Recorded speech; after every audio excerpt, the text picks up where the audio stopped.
The broadcast of the Local Board of Appeal and Equalization will now begin. Good afternoon. Welcome to this live broadcast of our virtual meeting. This meeting includes the remote participation of members as authorized under Minnesota statutes, sections 13D.021, rendered to the declared local health pandemic. For the record, my name is Neil Anderson and I am Chair of the Local Board of Appeal and Equalization. I will now call this meeting to order. The open meeting law requires a roll call vote to be conducted during a virtual meeting, and a certification form will be completed for each local board meeting. This initial roll call will allow the city assessor to complete the certification form on behalf of the board members with a verbal signature. Will the clerk call the roll so that we may verify the presence of a quorum? Board Member Bland. Present. Board Member Havoc. Present. Board Member Reed. Present. Board Member Tinker. Present. Chair Anderson. Present. There are 5 members present. Let the record reflect a quorum of the board is present. New business. We will resume the agenda for today's afternoon session. We have 9 appeals scheduled from 1:30 to 2:30. We will proceed in case order as listed on the agenda. When your case is called, the applicant will be given 5 minutes to present the appeal. The board will consider and take action after hearing these cases, if time allows, or at the end of the day after hearing all cases. If your phone is muted, press *6 to unmute. Property owners, you will be notified of the decision by mail after the board has adjourned. Item number 26, 3725 Cedar Avenue South, case number 20BH-0018. The applicant is Jim Ostlin, representative of 3725 Cedar LLC. Please state your name and address for the record and then present your appeal to the board. Go ahead. James David Ostlin. James David Ostlin, Baker Management, 308 West 22nd Street, 101B, Minneapolis. So 3725 Cedar is a 41-unit apartment building built in the early 70s. We acquired this one about 4 years ago. It was in very tough shape at the time. It was actually one of the original 3 buildings, I believe, that triggered the whole Spiro Zerbalis revocations more than 10 years ago. So we've been working through that and fixing the building up. We've done a lot of the common area work, the roof, things of that nature just to stabilize it. As far as in the units go, we've been taking an approach. When a unit vacates, we've done some of the work to fix it up and allow other tenants to move in there if they want, and then work on their unit rather than the approach that I know some operators use is to clear out the whole building and do it all at once, which we have not done. So I would say we've probably worked through about 15 units and gotten them into better shape here. We're not doing luxury finishes or anything, but they're, back to what we would consider just good rentable property. As far as numbers on this one, I know last year we ran about a little over half. We're about 52% expense to gross income, which gave us an NOI of about $254,000, which if you cap that one in the low 6%, which I think is appropriate in that neighborhood, we come out to what I estimate the value to be of about $4.1 million, as opposed to the 2020 assessor's value of $4.47 million. Additionally, there's also that comp over at 3420 Bloomington Avenue. That's several blocks to the west of there, which was a sale from last April. That one was $106,666 a unit, but was definitely in better shape at the time of sale than what I would say 3725 is as a whole at the moment. So that's my evidence to support my value of 4.1 on the property. Okay, thank you. Are there any questions or comments from board members?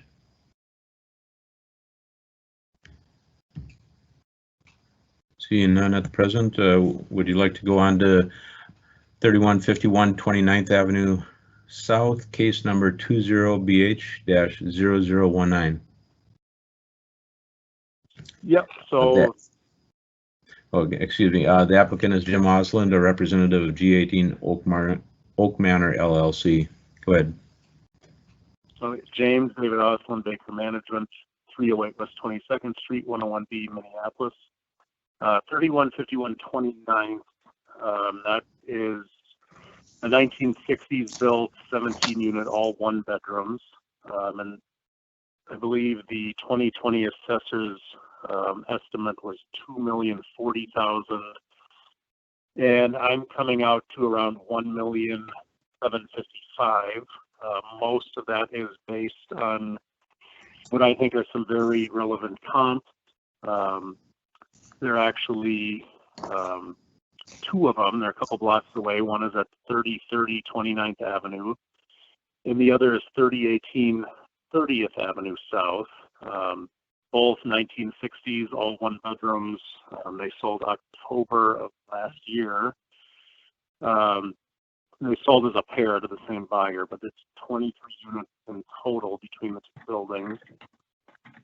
Very similar condition, and those sold for $2.38 million, $103,478 per unit, which is very close to that estimate I have of $1,755,000. There is another comp 10 blocks to the south of there. It did not close until January of this year, but it was under contract in December. One that we look at 3620 42nd Street East. Another 1960s vintage, 23 units. That sold for $114,760 per unit. However, half of the units are two bedrooms. And I also think it's a little bit better location than the subject. So given those comps, I feel like my estimate of $1,755,000 is pretty close to the market for that building right now. Okay, thank you. Are there any questions from board members regarding this property?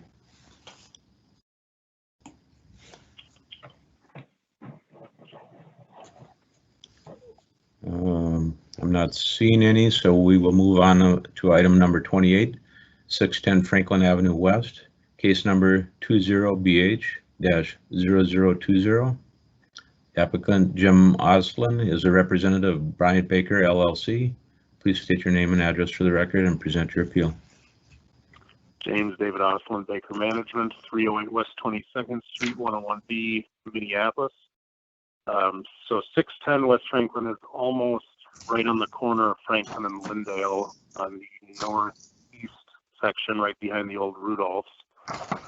I think the 2020 assessed number is $6,210,000, which puts it at $138,000 per unit.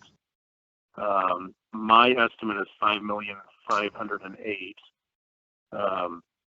So this building's predominantly one bedroom, 36 one bedrooms, 3 2s and 6 studios. There is an underground parking garage, but it only accommodates about 12 cars. So the big issue at this building is always the parking, which has been exacerbated by the construction in the area for the last couple of years too. So it's become kind of an issue of our leasing there in the spring and summer always seems quite strong, and then we get to winter time and the parking becomes a big issue again. And it's gotten to the point the past 2 years where we have actually seen a complete stop in rent growth at that building, and we've had to do concessions of $50 a month for the first 6 months on a new lease just to re-rent units when the parking is so bad like that. The other issue that's going to come up is the vacancy at the old Rudolph's building there. I think it's been vacant almost 2 years now. And we've seen kind of an uptick in vandalism and break-ins in our building where we've had to add extra security measures, but it's definitely made it tougher to operate right on that corner. As far as comps go, there is one right around the corner to the northwest, just slightly, at 1907 Lindale Avenue, which is a 12-unit property, similar vintage, 1920s style. That sold August of 18 for $102,000 per unit. I think our building's slightly better location, and certainly given the time of the sale, I put a 20% upward adjustment for that comp, which brings me back closer to my 122, the 123,000 per unit value estimate.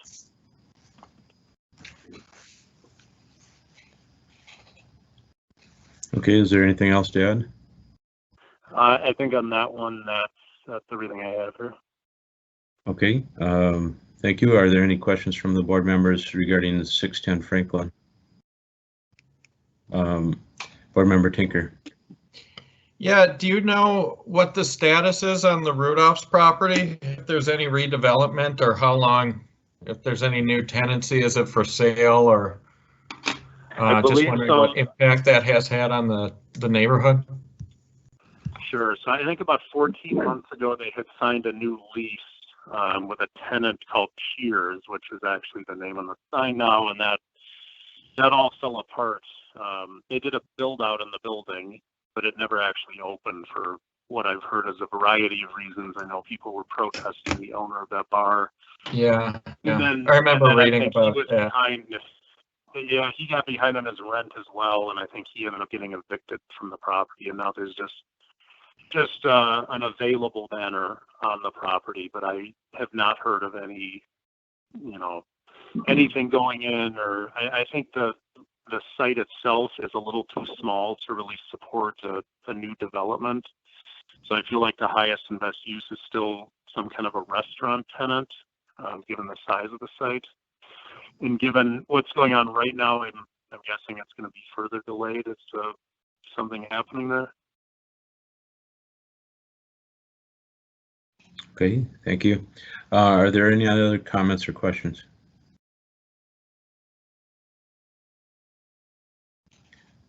Okay, items number 29 and item 30, the applicants did not respond to the call-in, so item number 31, 2617 3rd Avenue South, case number 20BH-0025. The applicant is Jim Osland, representative of ESB3 LLC.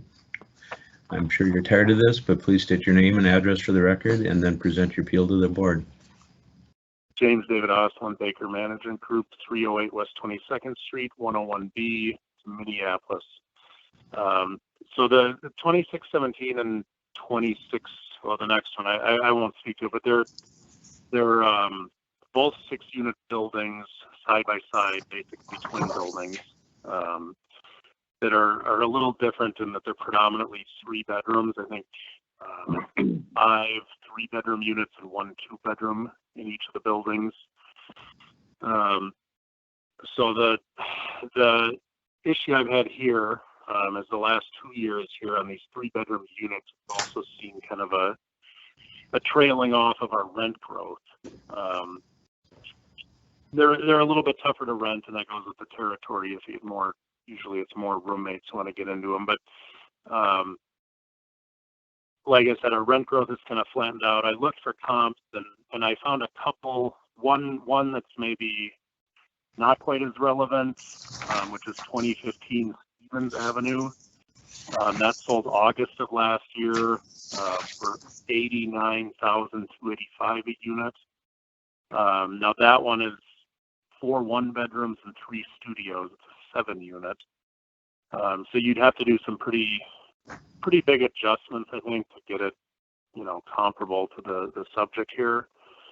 The other one, though, that maybe is a little easier to adjust is 2620 3rd Avenue South, which is directly across the street. That sold June of 2018 for $118,000 per unit, and that one had a little more. It's similar vintage, similar unit mix. It's 3 2-bedrooms, 1 3-bedroom, and a 4-bedroom over there. So just doing an adjustment based on unit mix, time of sale, and I believe that one was inferior to the subject in condition. But giving it a 35% upward adjustment, it comes out to $159,300 per unit, which is quite similar to my estimate for the subject of $160,000 per unit. I believe the 2020 assessed value was $1,076,500, and going off of the 160 per unit estimate, I'm coming up with $960,000. Okay. Thank you very much. Are there any questions from board members regarding this property at 2617 3rd Avenue?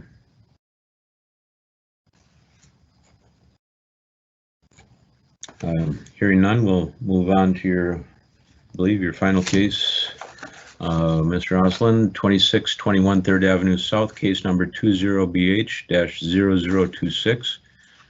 The applicant is Jim Osland, a representative of ESB3 LLC. Against, please state your name and address for the record and then present your appeal. James David Osland, Baker Management, 308 West 22nd Street, 101B, Minneapolis. So this is really kind of similar to the last one, 2617. It's the exact same layout. We've done a little more work to this building, which I think I put in the application. We've done some new cabinets, bath fixtures, and refinished some hardwood flooring in 2 of the units, which I estimated was about $15,000, which I know the assessor has traditionally had this building a little bit lower. So I think with these improvements, it kind of brings it into line with 2617, and it's basically on revenue and condition and all other factors pretty equal at the moment now. So I know 2020 assessed value on this was $1,060,500, and just going back to those 2 comps, 2015 Stevens and 2630 3rd Ave, I'm still coming out with that estimate of 160 a unit or 960,000 total. Okay, thank you very much. Are there any other questions from board members regarding 2621 or 2617 3rd Avenue?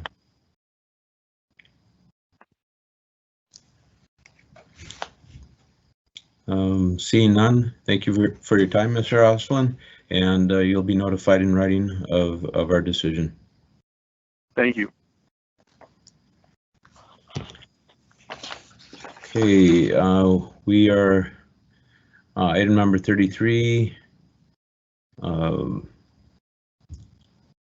Let's move on to item number 34. 2018 36th Avenue South, or 36th Avenue Northeast, case number 20BH-0029. The applicant is Ivan Chermel. Please state your name and address for the record and then present your appeal to the board. You'll have 5 minutes to present. Go ahead, Mr. Chermel. Mr. Chamel, press *6 on your telephone to unmute and then present. Yeah, hi, this is Ivan Chermel, for the property, owner of the property at 2018 36th Avenue Northeast. I purchased this property in November with closing in December for $260,000. The property went on the market last summer for, I believe, $289,000. And then by the end of the summer, the sellers reduced it to $269,000. I came aware of the property the last few days in October. I made an offer of $250,000, which at that time I thought was maybe high. Then I was made aware that there was another bidder. So not wanting to lose the property, I made my offer at $260,000. It was immediately accepted, indicating that the other bidder was lower. And now I see that the property was assessed for 2019 at $287,500 and 2020 at $316,500, and then coming at 2021 at $326,000. We've made no improvements to the home. It looks to me like no major improvements or changes were made over many years in this home. The house was appraised for a mortgage application at $260,000, comparing the property to 5 other adjoining nearby homes. I believe that's all I have to say about it. Okay, thank you very much. Are there any questions for Mr. Shermel regarding the property here at 2018 36th Avenue Northeast?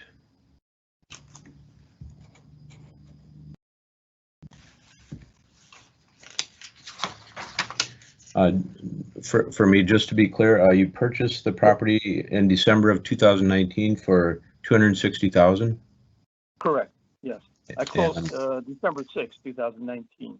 Okay. And at that, the assessment year for 2009 or 2018 was 287, so it was purchased it for less than what you or what the assessed value was.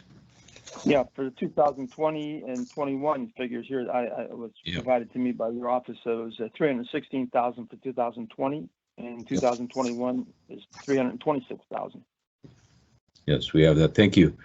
So I think it's overvalued, but Well, we'll discuss that at the end of the meeting, but I'm just going to ask if the other board members have any questions of you before we let you go.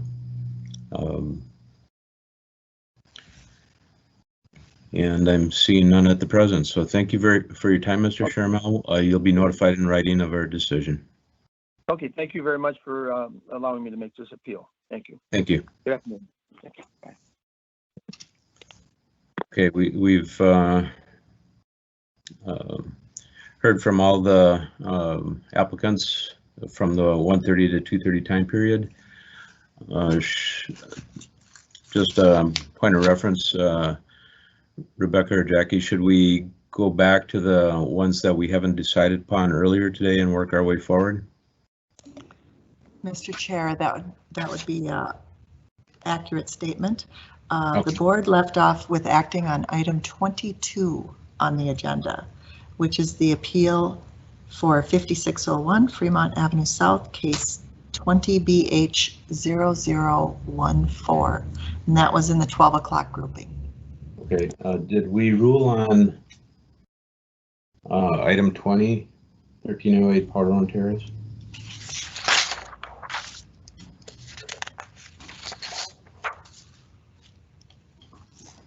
I don't believe so. Okay. That's page 249 in your packet, I believe. Yes. Excuse me, Mr. Chair, I'm sorry. We are at item number 20. Okay, thank you very much. Mr. Tinker is correct. So item number 20, appeal for 1308 Powderhorn Terrace, case number 20BH-0012. Are there any questions or discussions from board members related to 1308 Powderhorn Terrace?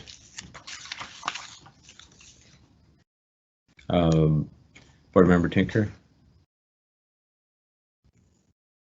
Yeah, I have the same comments on these Osland appeals that I did on the Sella ones. The lack of detailed income information on these makes it really hard for us to make decisions on these. Generally speaking, yeah, I don't get enough detail on these comparable sales. There's only a couple per property, including some where I think he applied a 70% upward adjustment, which would really not even be a insightful comp. But again, not saying his appeals here are unwarranted by any stretch of the imagination. I would just suggest on these that we probably don't have enough good income information to make I don't think he's made a clear and convincing case that the assessor is wrong, but I'd like to hear other people's opinion as well. Thank you. Do any of the other board members want to comment on this? Board member Bland. Well, I certainly agree with Mr. Tinker. Again, on nearly all of these from Mr. Osland, he obviously did some work looking at comps and making adjustments, but the without a real income analysis, we're kind of in the dark. And I would hope that he would proceed on to the county and perhaps get some relief there, but I don't think we have the information we need to make an informed decision. Okay, thank you. Board Member Havik. I concur with both Tinker and Bland on this. However, I would like to have some sort of a notation that we are making this decision to leave it the same or to sustain the value so that they can move forward instead of just us not doing our job. I don't know if there's a way to do that or not. Thank you. I believe you just did it by your statement there. Thank you. Board Member Reed. I just wanted to agree and reinforce what Mr. Havik is saying so that we can all feel that we are doing our job. Thank you. Thank you. I also had a thought on this. The Zerbala's friends' properties were extremely run down, and I'm sure there's would be a compelling argument there with additional information when providing comparables, having photographs and some more detailed analytical information regarding rents and those things is extremely helpful. Is there a board member willing to make a motion here? Board Member Bland?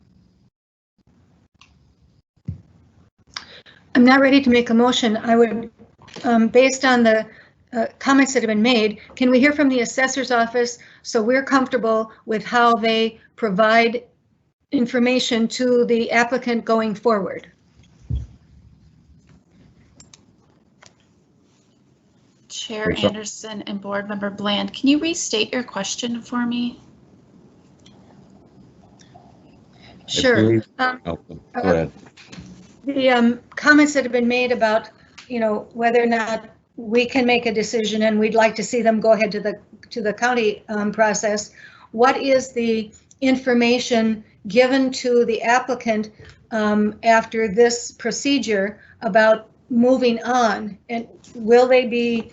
I think Board Member Havik a couple of times has said, can we note to them that we think they might have a case, but we couldn't decide. So what is the procedure going forward, and how are they informed about what they can do?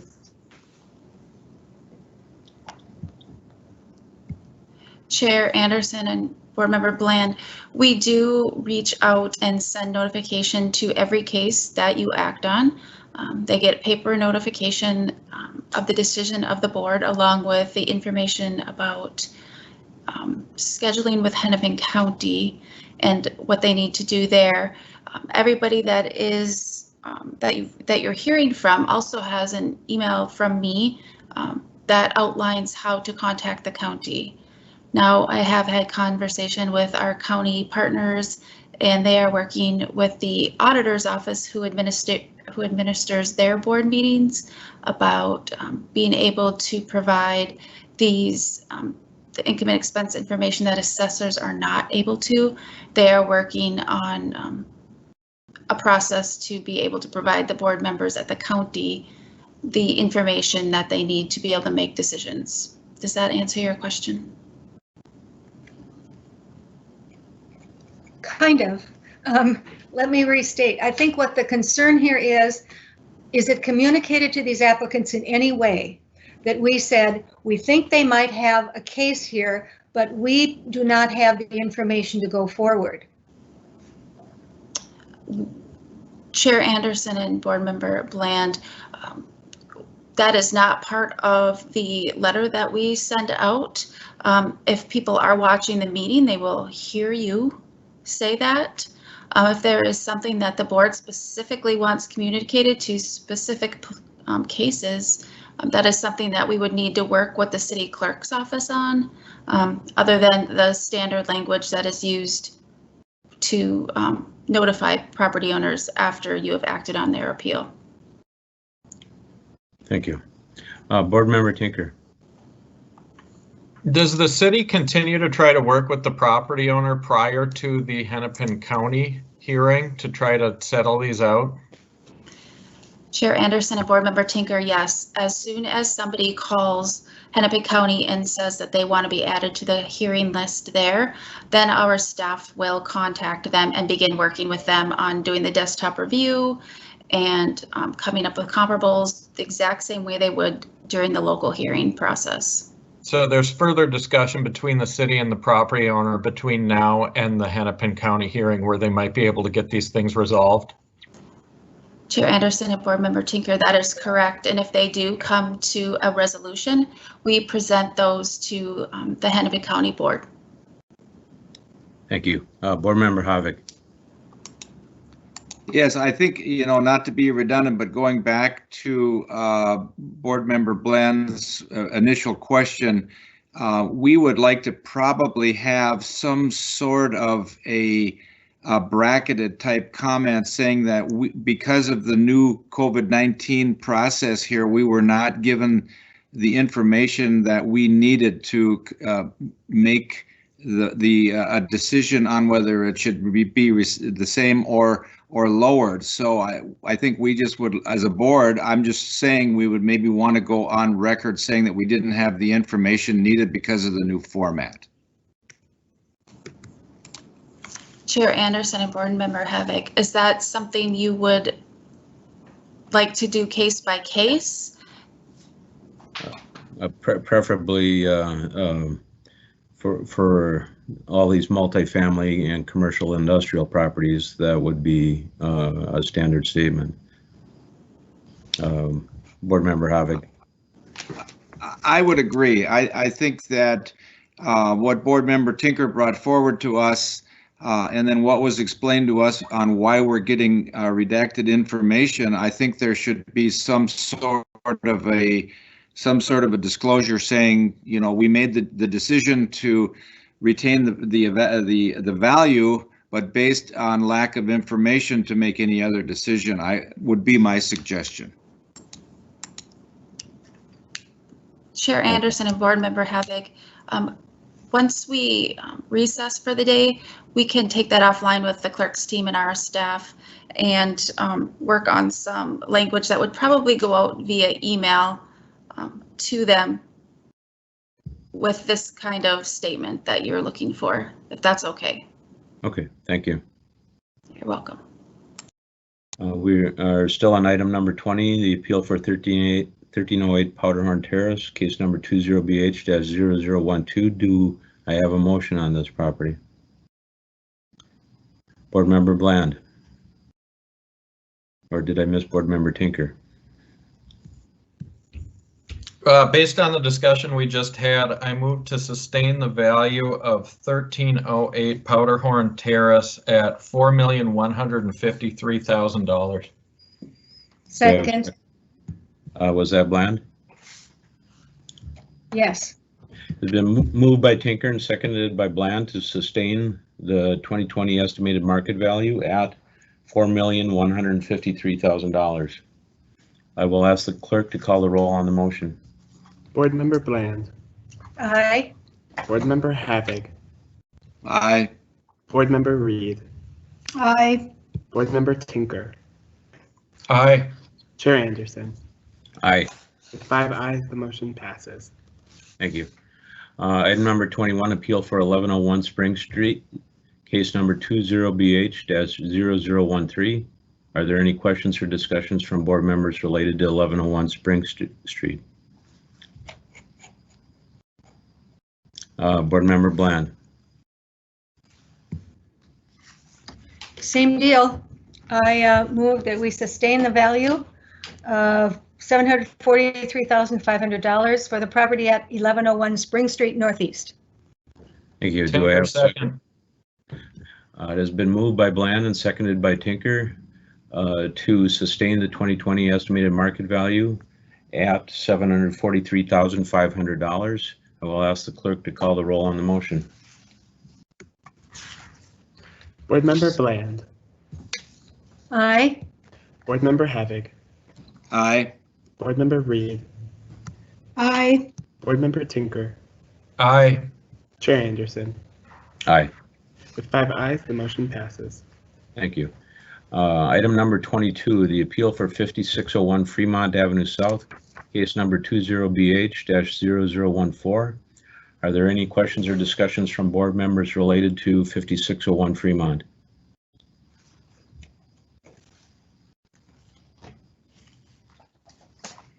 This was supposed to be a call-in, but the applicant was unavailable or did not respond.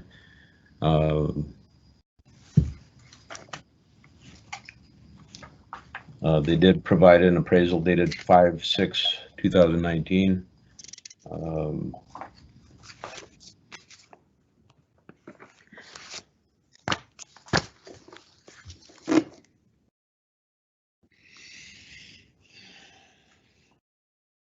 Any comments or any motions? Board Member Bland.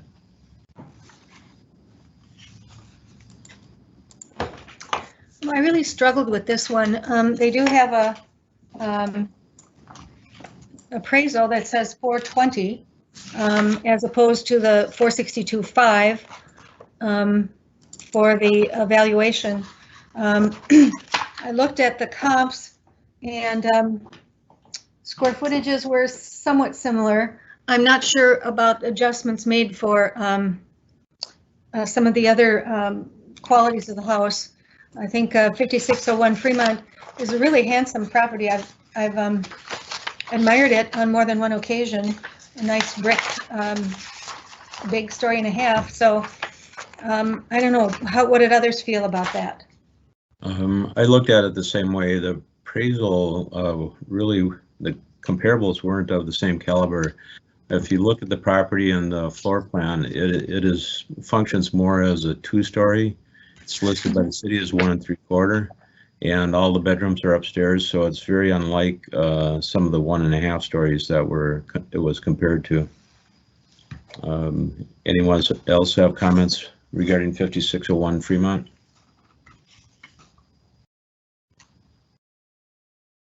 Oh,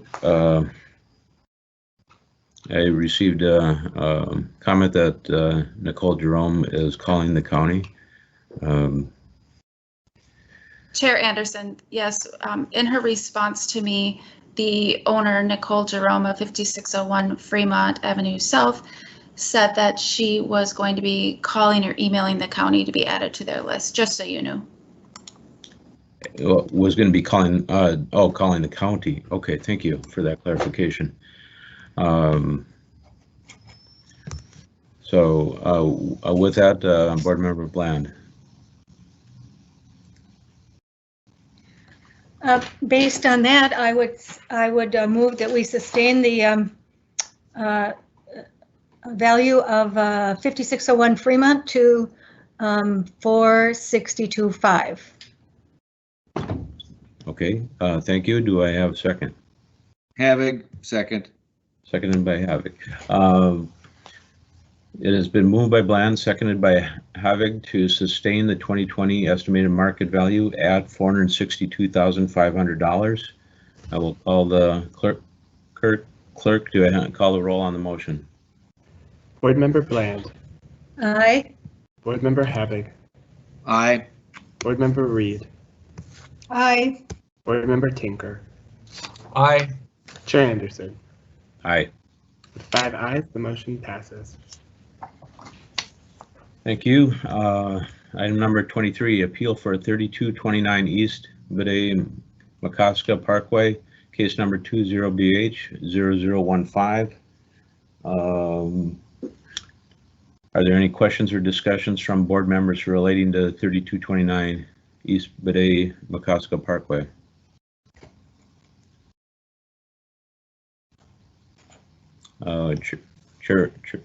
Board Member Bland.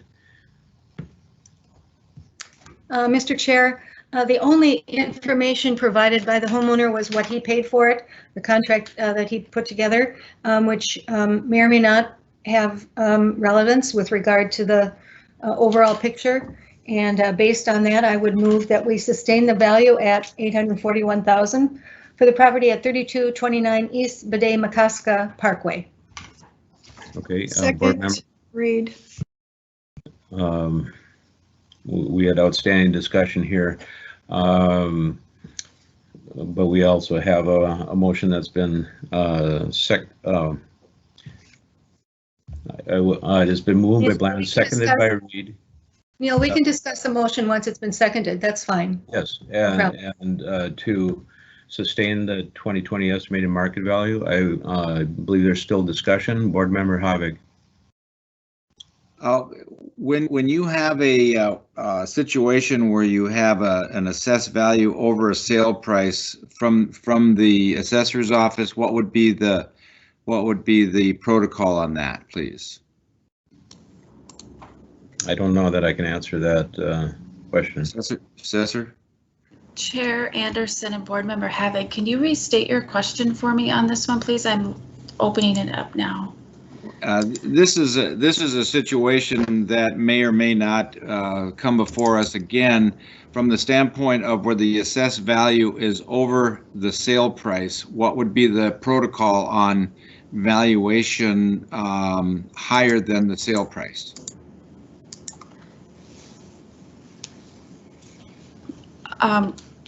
Chair Anderson and Board Member Havig, we are frequently either above or below the sale price, and so in this case, I don't remember what the sale date was, but if we would have handled this case, the appraiser would have taken the sale price into consideration in their revaluation of the property. That answers my question. I think if I heard right, I think he closed yesterday or something like that. So, but taking the sale price into consideration is exactly what I was looking for. Thank you. Chair Anderson and Board Member Havig, when we do appraisals, we are often taking the market conditions, or always taking the market conditions into consideration. And so we may have made a market conditions adjustment going back to January 2nd of 2020, if we saw that one was applicable. But we don't know for sure if you did or did not, correct? We were just notified of the sale. I mean, it was just an April sale, so we wouldn't have used it for this assessment. Okay, but if you saw that it was on the market for much less, you may have taken that into consideration as well, or not? Chair Anderson, we do oftentimes, when we have time, look at active listings as well. Okay, thank you. Board Member Bland.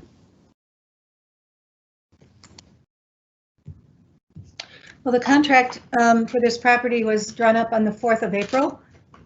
We already know what was happening by the 4th of April, which I think has had an effect on the value. So perhaps this might apply more readily to next year's evaluation. But based on the fact that we're looking at what values were last year, I'm not sure that the purchase price of April 4th applies. Thank you. So my motion stands. Thank you. Rebecca Malmquist. Chair Anderson, Board Member Bland.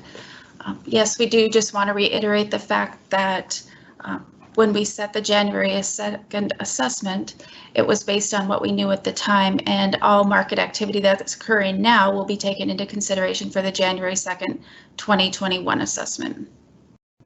Okay, thank you. We have a motion on the floor that's been seconded. It has been, I'll repeat the motion, it has been moved to by Bland, seconded by Reed, to sustain the 2020 estimated market value at $841,000. Clerk, I'll ask you to call the roll. Board Member Bland. Aye. Board Member Havig. Aye. Board Member Reed. Aye. Board Member Tinker. Aye. Chair Anderson. Nay. With 4 ayes and 1 nay, the motion passes. Thank you. Item number 24, appeal for 3412 Bloomington Avenue, case number 20BH-0016. Are there any questions or discussion from board members related to 3412 Bloomington Avenue.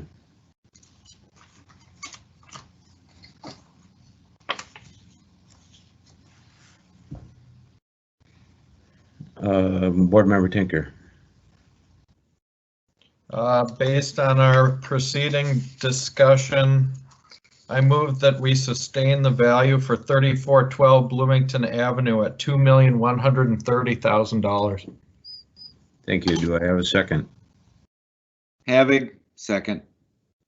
It has been moved by Tinker, seconded by Havig to sustain the 2020 estimated market value at $2,130,000.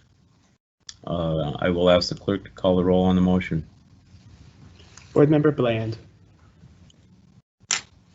Aye. Board Member Havig. Aye. Board Member Reed. Aye.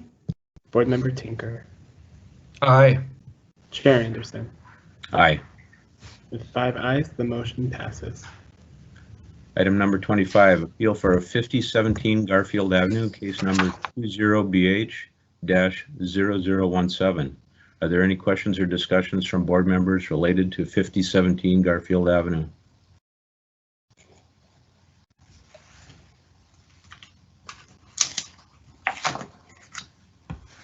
Board Member Bland. Well, we did receive what's labeled a comparative market analysis. However, all it is a list of properties that sold in the neighborhood with no adjustments made whatsoever. So it's not particularly helpful. Based on that, I would, excuse me, make a motion to sustain the value of Garfield at, I'm getting there, $598,500, 5017 Garfield Avenue. Thank you. Do I have a second?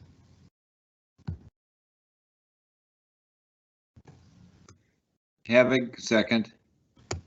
Okay, it has been moved by Bland and seconded by Havig to sustain the 2020 estimated market value for 5017 Garfield Avenue at $598,500. Clerk, I'll ask you to call the roll. Board Member Bland. Aye. Board Member Havig. Aye. Board Member Reed. Aye. Board Member Tinker. Aye.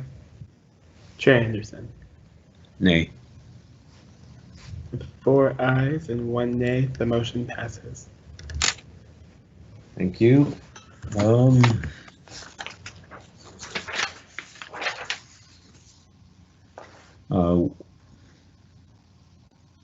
Let's see, I'm just trying to. Item number 26, appeal for 3725 Cedar Avenue, case number 20BH-0018. Are there any questions or discussion from board members related to 3725 Cedar Avenue? Board Member Tinker.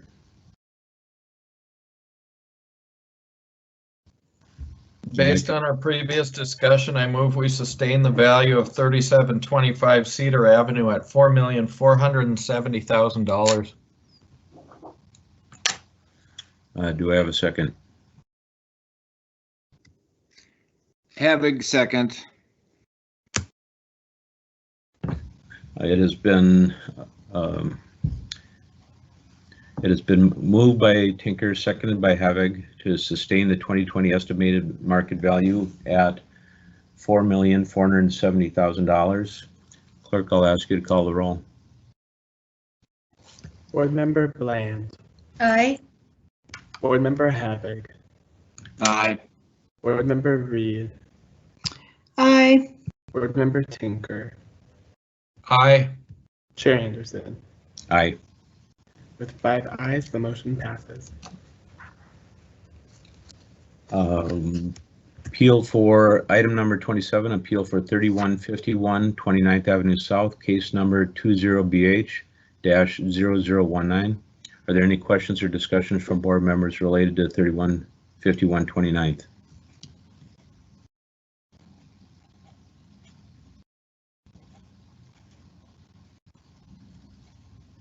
Or is there a motion?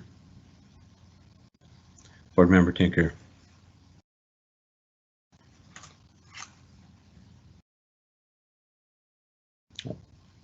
Board Member Tinker, you might be muted.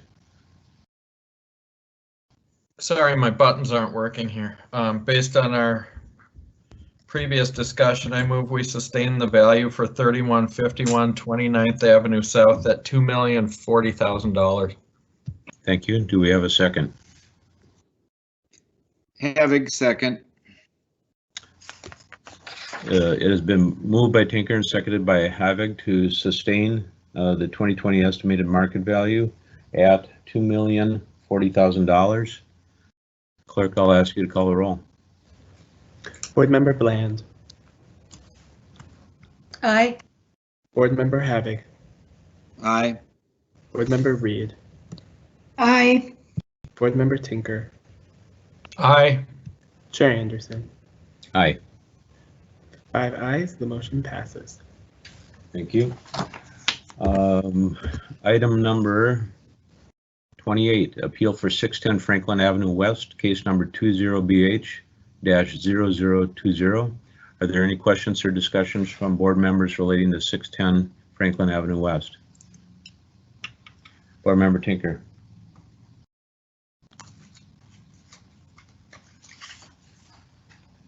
Based on our previous discussion, I move we sustain the value of 610 Franklin Avenue West at $6,210,000. Do we have a second? Bland? Board Member Bland? I will second the motion in order to open it to discussion, and I'd like to speak first against the motion. And here's why. I happen to have an opinion on this one because I'm quite familiar with the area. I live nearby. Beginning a couple of years ago, that corner started to have all kinds of difficulties with regard to not only parking, but just getting through that area. We're talking about Franklin and Lyndale. So begin by the southeast corner where they tore down a building or raised a high rise. So that really limited parking even more and even driving through. The next thing that happened was directly across the street. So now we're talking about Kitty Corner from Rudolph's. Another one is going up at this time, which restricts traffic and lanes and takes away some parking. What happened with that is that a parking lot that was being used by Rudolph's, which was no longer open anyway, was taken away for that high rise. We've already discussed what's happened at Rudolph's. Who knows what'll happen to that property? But the property that was Vision Loss Resources on the northwest corner has been sold. It no longer is occupied by Vision Loss, and there is going to be a high rise going in there. So that is going to further restrict traffic and parking for some time to come. And the building at 610 Franklin lost what parking it did have. They've suffered a great deal because of that, and will continue going forward. But looking backward, my opinion would be to adjust the value to, I would adjust it to $5,500,000. That's my opinion. I'd be happy to hear what others have to say. Okay. You did second the previous motion, so if there's any more discussion, or we can call for a vote.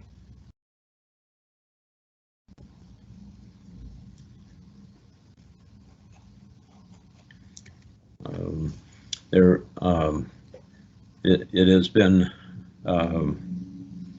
remind me who, it was moved by Tinker and seconded by Bland to sustain the 2020 estimated market value at $6,210,000. Clerk, will you call the roll? Board Member Bland. Nay. Board Member Havig. Nay.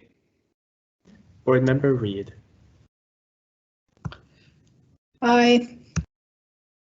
Board Member Tinker.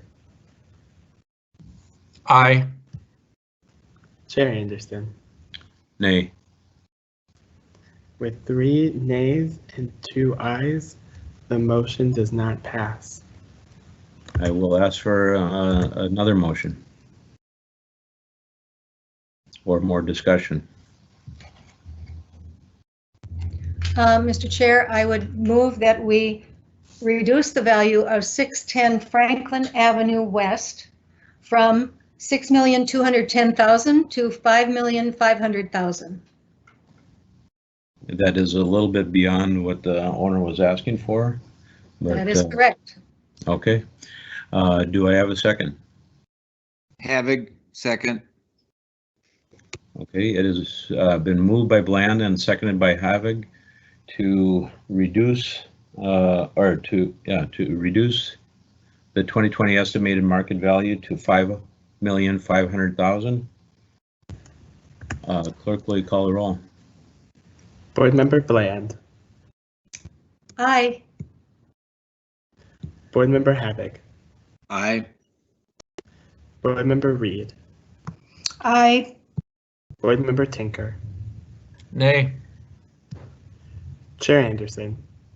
Nay. With 3 ayes and 2 nays, the motion passes. Thank you. Item number 29, appeal for 3835 Fifth Avenue South, case number 20BH-0021. Are there any questions or discussions from board members related to 3835 Fifth Avenue South?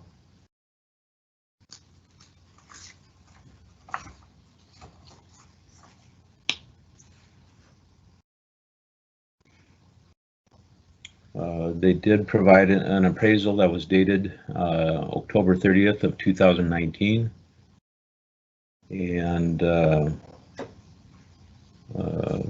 believe that was in relation to a sale in late 2019. Or yes, it closed on 11/6 of 2019 for $500,000.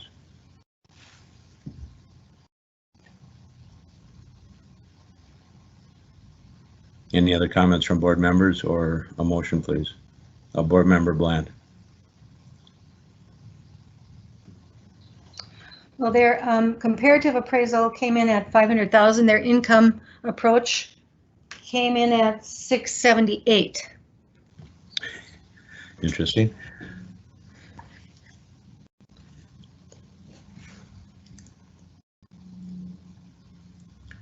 Any other comments from any other board members?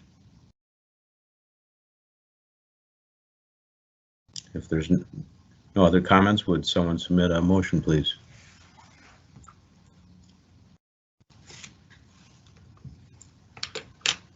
Board member, excuse me.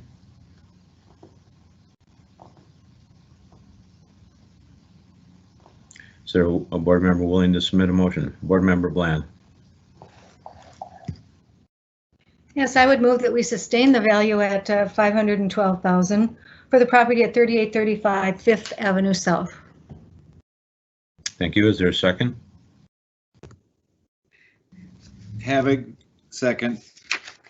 It has been moved by Bland and seconded by Havig to sustain the 2020's assessed market value at $512,000. Clerk, I'll ask you to call the roll on the motion. Board Member Bland. Aye. Board Member Havig. Aye. Board Member Reed. Aye. Board Member Tinker. Aye. Chair Anderson. Aye. With 5 ayes, the motion passes. Okay, item number 30, appeal for 1447th Street West, case number 20BH-0022. Are there any questions or discussions from board members related to 1447th Street West?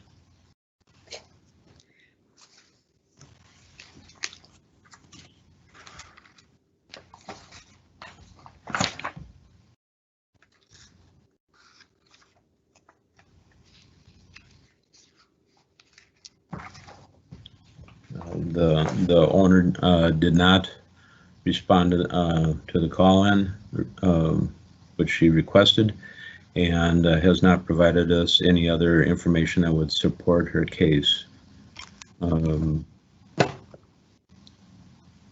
Without any discussion, is there a board member willing to make a motion?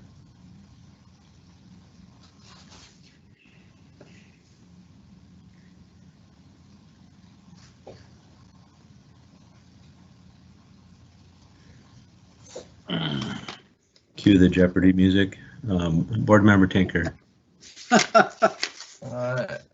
I move to sustain the value of 1447th Street West at $627,000. Thank you. Do I have a second? Havig, second. It has been moved by Tinker and seconded by Havig to sustain the 2020 estimated market value at $627,000. I will ask the clerk to call the roll on the motion. Board Member Bland. Aye. Board Member Havig. Aye. Board Member Reed. Aye. Board Member Tinker. Aye. Chair Anderson. Aye. With 5 ayes, the motion passes. Item number 31, appeal for 2617 3rd Avenue South, case number 20BH-0025. Are there any questions or discussions from board members related to 2617 3rd Avenue South?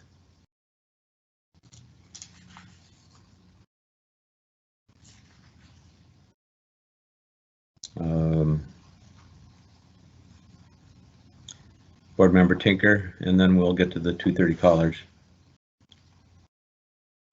Oh, excuse me. We're gonna we'll pause this decision, and we will go on to the. I didn't realize we had that many people waiting.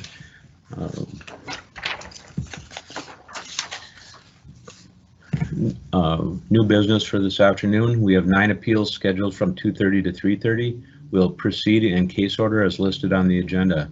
When your case is called, the applicant will be given 5 minutes to present the appeal. The board will consider and take action after hearing these cases. If time allows, or at the end of the day after hearing all cases. If your phone is muted, please press *6 to unmute. Property owners will be notified of the decision by mail after the board is adjourned. Item number 35, 3320, oh, excuse me, we'll skip that one. Or are they in the lobby? Yes. Mr. Chair, the applicant for this property is in the queue, Mr. Craig Hoffman. Oh, okay. Okay. I was unaware that he was going to be present today. Item number 35, 3326 26th Street East, case number 20BH-0030. The applicant is Craig Hoffman. Please state your name and address for the record and then present your appeal to the board. You'll have 5 minutes. Go ahead, Mr. Hoffman. Press *6 if you've been muted. Hello? Yes, Mr. Hoffman. Craig Hoffman. Yes. Thank you. Go ahead and state your name and address for the record, and then you have 5 minutes for your appeal. Okay. My name is Craig Hoffman. The address is 3326 East 26th Street. And not really sure quite how to begin this. Do you have access to the information I submitted already? Yes, we do. Okay. I'd like to start looking at the property CMA.png file I submitted, which is a report, CMA type report I was able to access.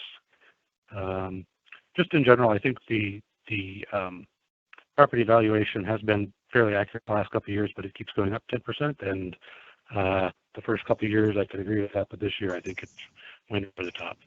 And so this CMA you're looking at here, if you're able to look at it, shows some valuations comparing basically all the property that sold in the past year within a half mile of my house, basically, for buildings that were within 20% of the same size building square foot.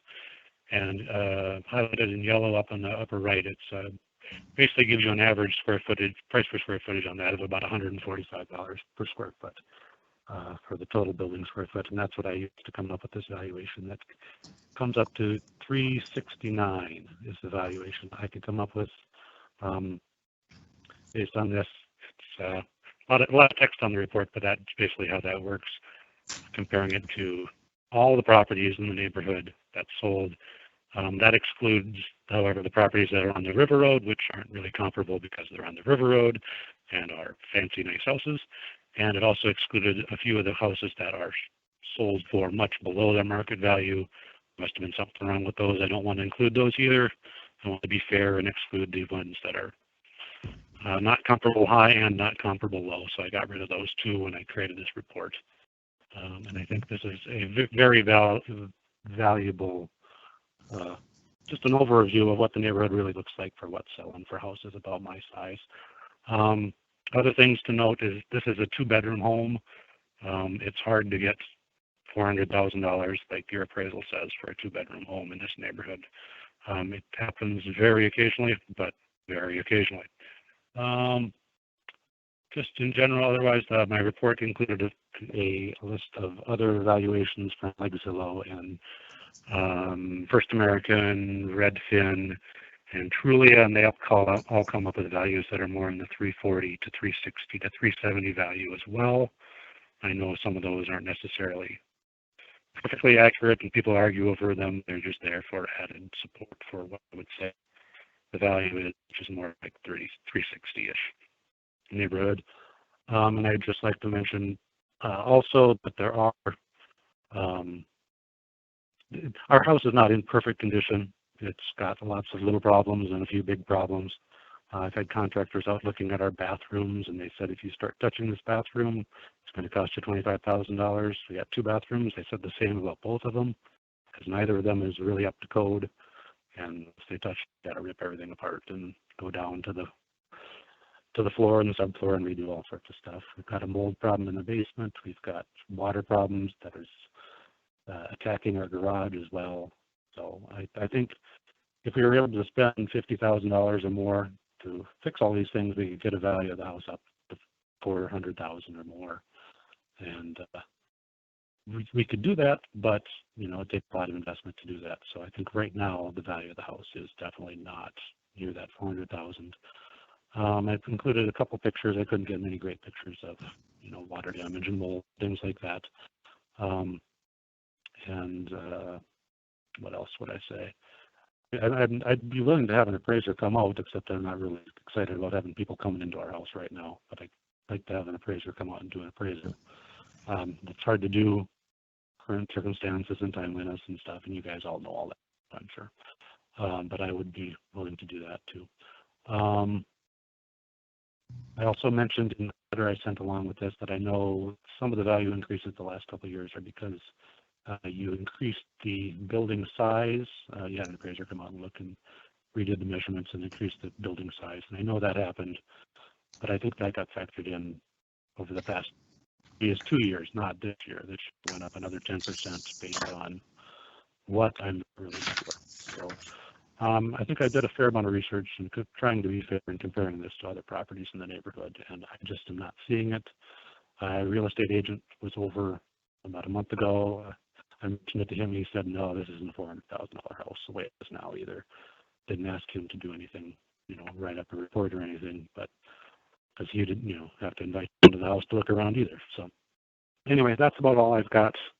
Okay. As far as stuff I could present to you, if you have any questions, I can answer them. But thank you. Are there any questions or discussion by the board for Mr. Hoffman?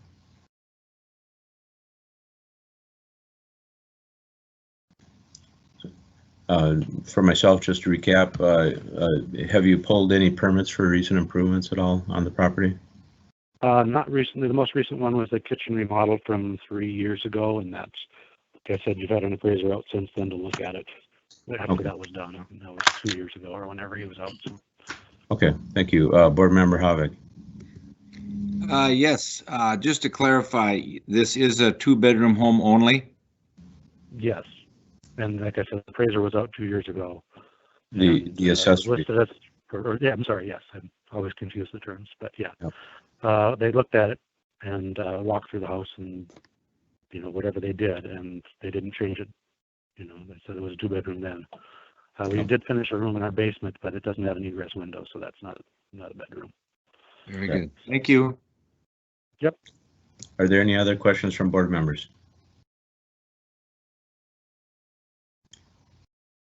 Seeing none, thank you for your time, Mr. Hoffman. You'll be notified in writing of our decision.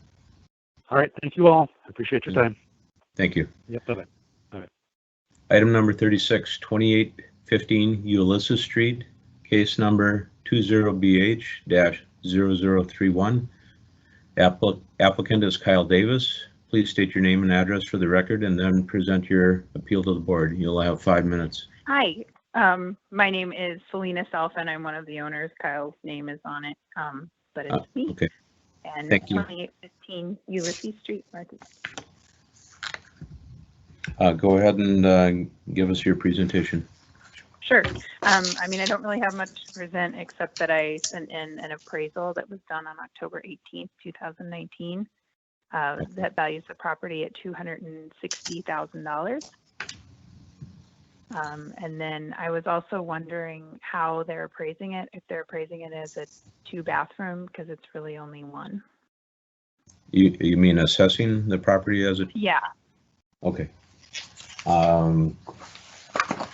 If someone from the assessing department can look at that and respond. Chair Anderson, we will Yes. look at the field card and respond in a moment. Okay, thank you. Are there any other questions from board members?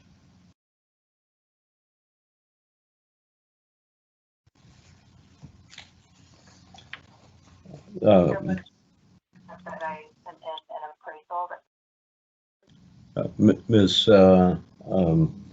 Selena, is your last name Davis? Excuse me. My last name is Selfin. Excuse me? My last name is Selfin. Selfin? Ms. Selfin, did you recently purchase the house? Is that why you had the appraisal, or was that for a refinance? We did a refinance, yeah. Okay, thank you. Has the city been able to check the field card yet? Chair Anderson, we do list the property as a 1-bathroom home. Okay, thank you very much. Thank you. Without any other questions, thank you for your time today, and you'll be notified in writing. Okay, thank you very much. Yep, thank you. Item number 37, 1717 2nd Street Northeast, case number 20BH-0032. The applicant is a representative of 1717 LLC. Please state your name and address for the record and then present your appeal to the board. You'll have 5 minutes.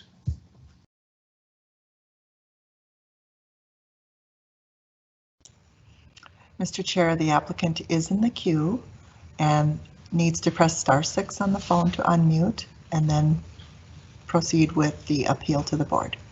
Okay, and that is for 1717 2nd? Correct. Okay, thank you.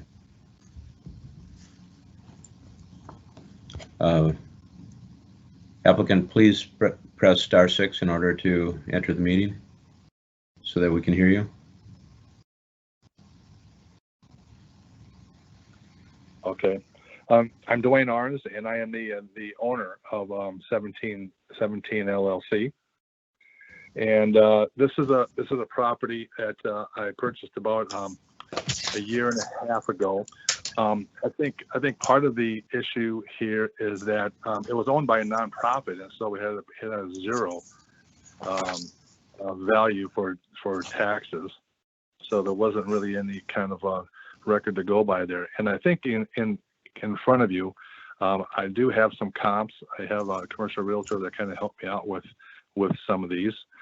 And there are 6 comps that she had. There is one though that on number 5 on that list, 201 Lowry Avenue. If you remember, that's the old Little Jack's building. That one I think is ready to be tore down, and so I don't think that one is a very good comp. And so if you were to take that one out at $23 a square foot, the average price per square foot is about $85. And taking that to times the square foot of the building, the full value or the full square foot is 4,673, and that comes out to less than 400,000. but the basement of this building is basically unusable. It leaks and it's got a lot of water. In fact, it's been tried to remedy that in the past, because there's 2 sub pumps in there. There's trowels that have been built in the floor of the basement to try to litigate some of that, and that just quite honestly hasn't worked. I've tried to fill some of those cracks and holes, and we've got, tried to get some of the water outside the building. Well, now I got a neighbor who's complaining that I get putting some of the water on his property, and so it still has become a problem. It's a 87-year-old building built in 1933, and the problem with that is the foundation is 87 years old as well too. It used to, I had artists in there. We had to change the zoning, so the first 4 months I had it, there was no tenants in there.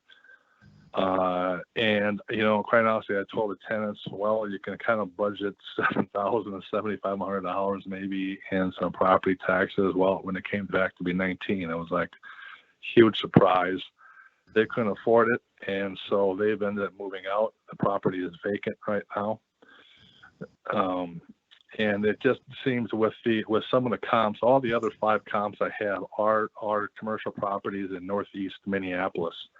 There's no perfect comp to this. And when I look at the average per square foot of 397,000, if you use the average, and that's a higher average than what is written there, because I took off the $23 one at Little Jack's. So that's, as I said, it's not a real good comp. And but even worse is if you do take out the basement square footage of 1,300 or 400, the first floor is 3,125, and if you do the math on that, it's $265,000 is the value, quite a bit less. Now I've driven past all of these properties that I use as comps. There's nothing that would be exact comp. And, to be fair too, I think the property have is probably in slightly better shape than some of those as well too. And so when I see the $397,000 that I use as an average for, per square foot, and even with the 3,000, just the first floor without the basement, 266, if I adjusted those up slightly to compensate for the slightly better condition, I think that a fair value is at that $425,000 range, far less than what is there right now. Okay, thank you. Do you have additional comments? I think that's the meat of my argument right there. If anybody has any questions, I'd be happy to answer those. I have one question. How long has it been vacant? They've informed me they were going to leave about 2 months ago, so they've been in the process of taking things out. They've owed me rent from last year. My taxes that show a pretty good loss from last year. It just, quite honestly, it hasn't been a good property for me. I see down the road, hopefully it will be at some point.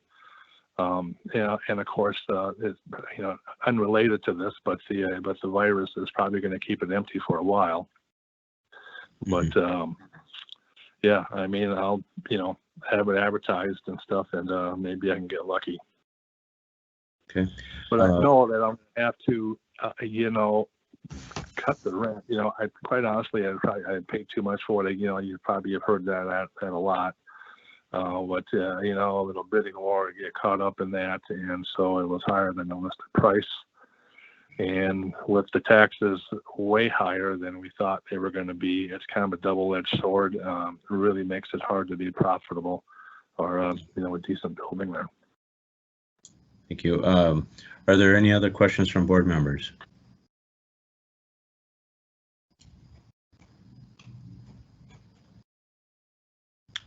Okay, seeing none, thank you for your time today, Mr. Ahrens, and you'll be notified in writing. Thank you. All right, thank you for listening. Yep. Item number 38, 1122 53rd Street West. Applicant is Carrie Lloyd. Please state your name and address for the record and then present your appeal to the board. Sure. This is Matthew Lloyd, one of the owners of the property at 1122 West 53rd Street, Minneapolis. I guess the meat of our argument is we purchased the property for $510,000, and I don't have the tax amount to hand, but it's somewhere in the region of 60 to 80,000, I believe, more than that. So the meat of it is we bought it for $510,000. I did a couple of the most relevant comps on the properties that we also viewed as we were looking at this one. But if you could also widen the list of comps we have to some more properties, and that dollar a square foot that we've included, 242 for the house, seems pretty fair. If anything, on slightly the high side of things. So I guess through a mixture of those two, we feel that between 500 and 510 would be a fair appraisal for the house. Okay, thank you very much. Are there any questions from the board members regarding this property?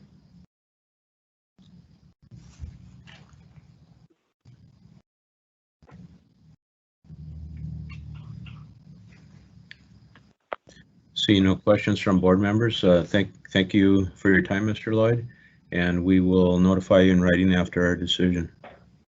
Fantastic. Thanks very much. Yep, thank you very much. Item number 39, 2629 Golden Valley Road, case number 20BH-0038. The applicant is Tom Clark, a representative of AB&I LLC. Please state your name and address for the record and then present your appeal to the board. Press *6 if you've been muted. Yes, Mr. Chair, the applicant is in the queue. Now, please proceed with your appeal to the board. Yes, my name is Tom Clark. My address is 1816 York Avenue North, Golden Valley. The building in question is 2629 Golden Valley Road. And I'm, excuse me, I'm calling to contest the valuation of the building. It seems like the taxes keep going up and the valuation keeps going up, but and although the building seems like a kind of a good spot, it's also, as of since we bought it, it's been used as basically as a warehouse. And due to the taxes that we're paying, and I've been making improvements on the building all along, but it seems like the taxes kind of get in the way of that when I'm going to, say, make another improvement. The building was always pretty much sitting empty.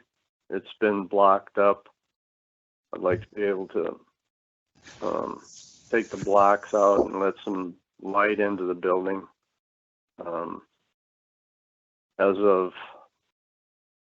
maybe a year ago, I started having trouble with the tenants with their paying. Part of I do rent a small portion of the building up in the front to someone, and I've been having trouble with that lately due to their situation and their payment.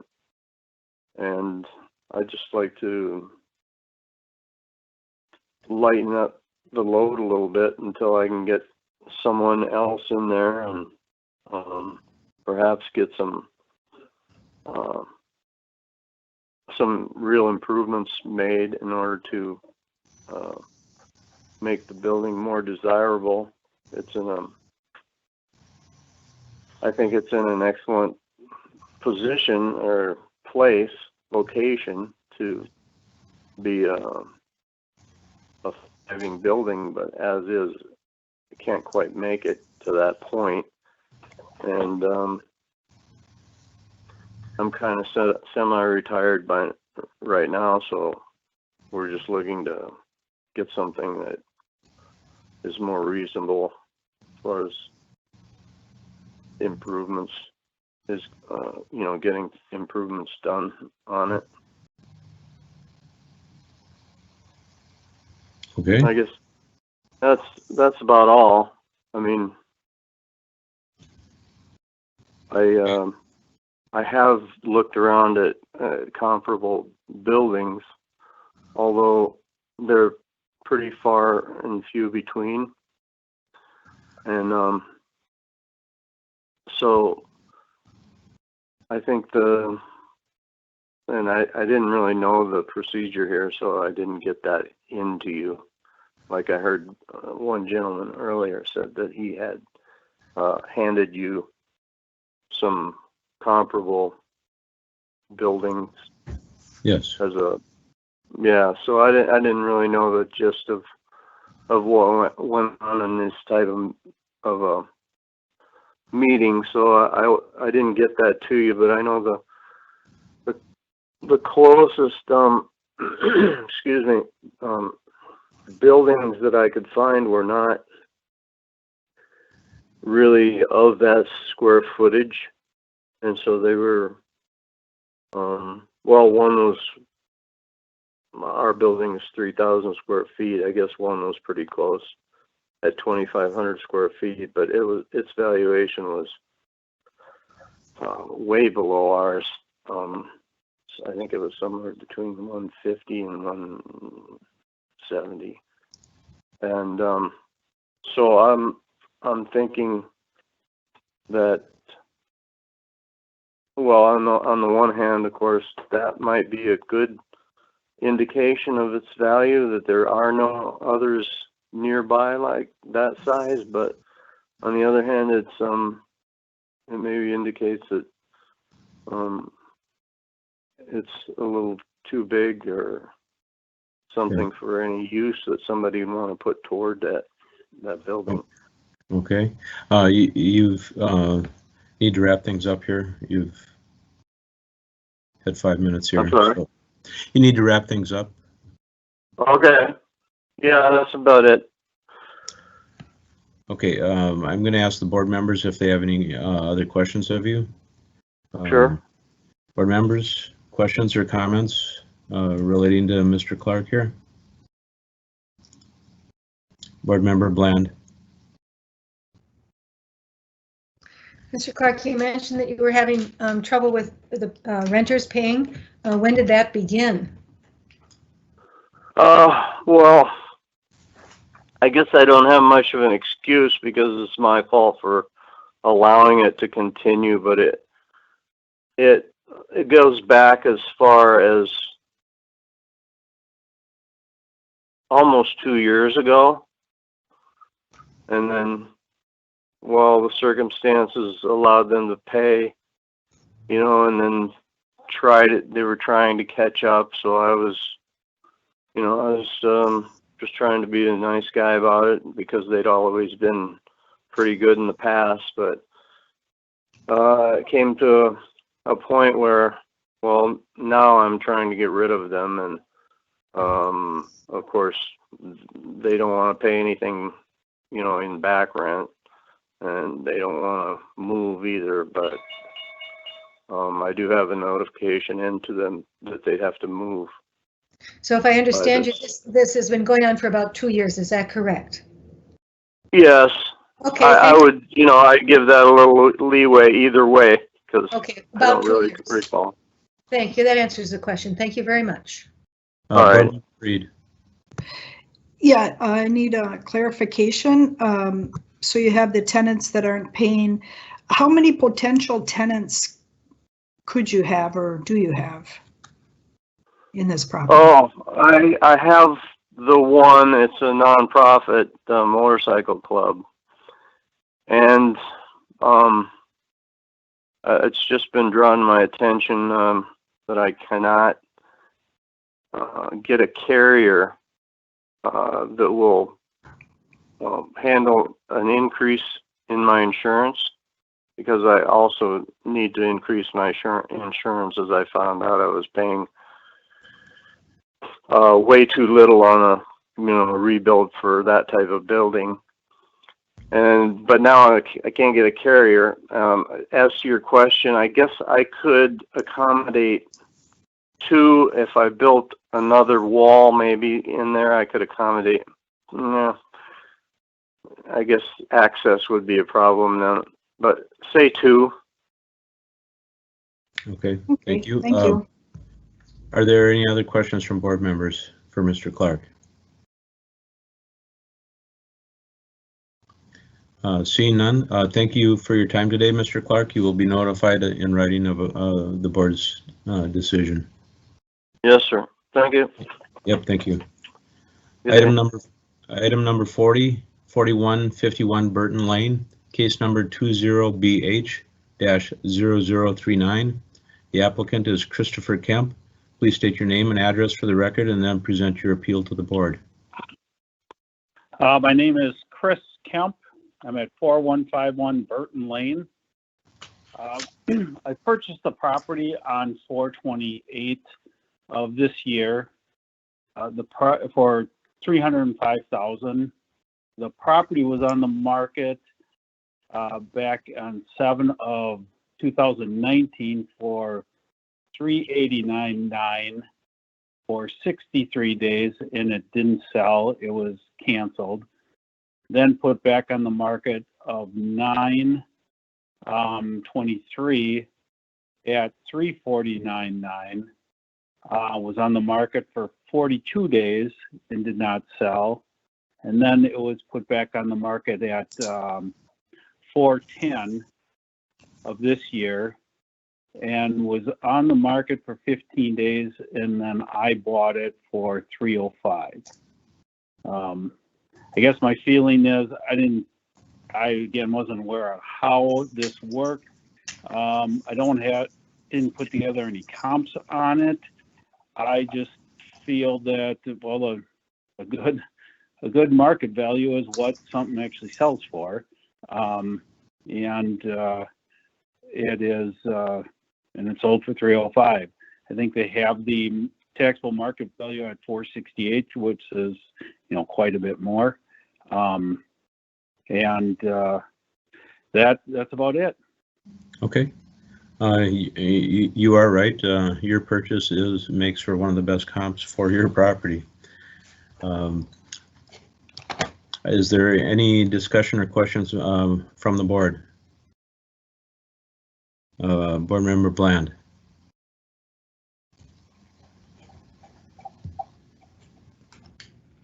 Mr. Kemp, has the foundation problem been fixed in that property? I am working on that. How wide is that? How wide has that crack gotten? It hasn't gotten any wider. Well, I don't know what it. I mean, since. From what time? I mean, you've only seen it. All right. Yeah. I have it scheduled for 6/22. They are coming to fix the foundation, and the cost on that is going to be about $7,000. Has the damage proceeded to the first floor, or is it just in the foundation? Just in the foundation. All right, thank you. Are there any other questions from board members?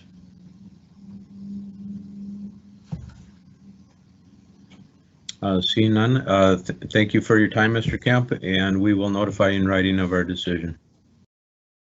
Okay, thank you. Yep, thank you. Bye. Bye. Jackie, is 2714 Pleasant or 2730 Pleasant? Are they? Yes, Mr. Chair. Okay. That concludes our callers for the call-ins for the day, I believe. Okay, thank you very much. Can someone cue me as to where we left off in the appeals? Yes, Mr. Chair. The board is currently at item 31, the appeal for 2617 3rd Avenue South. It's page 473 in the packet. I have it, thank you. Item number 31, appeal for 2617 3rd Avenue South, case number 20BH-0025. Are there any questions or discussions from board members related to 2617 3rd Avenue South? These are I believe, the two sister properties that are adjacent to each other on 3rd Avenue. Board Member Tinker. Based on the previous discussion, I move we sustain the value of 2617 3rd Avenue South at $1,076,500. Thank you. Do I have? Bland. Thank you. Get to the right spot here. It has been moved by Tinker, seconded by Bland, to sustain the 2020 estimated market value at $1,076,500. Clerk, will you call the roll? Board Member Bland. Aye. Board Member Havig. Aye. Board Member Reed. Aye. Board Member Tinker. Aye. Chair Anderson. Aye. With 5 ayes, the motion passes. Thank you. Item number 32, appeal for 2621 3rd Avenue South, case number 20BH-0026. Are there any questions or discussions from board members related to 2621 3rd? Board Member Tinker.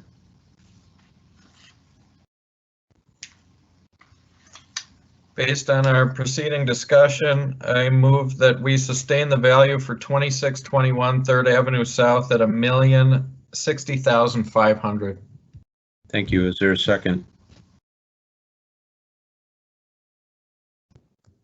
Second, Havig. It has been moved by Tinker and seconded by Havig to sustain the 2020 estimated market value at $1,060,500. Clerk, will you call the roll on the motion? Board Member Bland. Aye. Board Member Havig.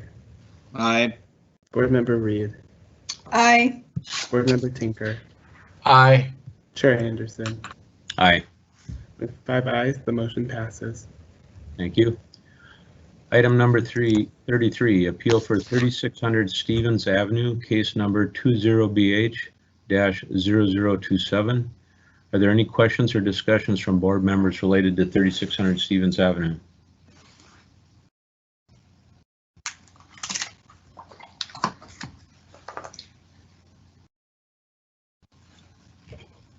Board Member Tinker, is that a current request for the floor? No, it is not. Okay, thank you. From what I see here, there weren't any comps or any other information provided, and the property applicant did not choose to attend the hearing. Board Member Bland. There's no information provided on which to make any kind of a decision. Based on that, I would move that we sustain the value for 3600 Stevens Avenue at $560,000. Tinker, second. It's been moved by Bland and seconded by Tinker to sustain the 2020 estimated market value at $560,000. I will ask the clerk to call the roll on the motion. Board Member Bland. Aye. Board Member Havig. Aye. Board Member Reed. Aye. Board Member Tinker. Aye. Chair Anderson. Aye. With 5 ayes, the motion passes. Item number 34, appeal on 2018 36th Avenue Northeast, case number 20BH-0029. Are there any questions or discussions from board members related to 2018 36th Avenue Northeast?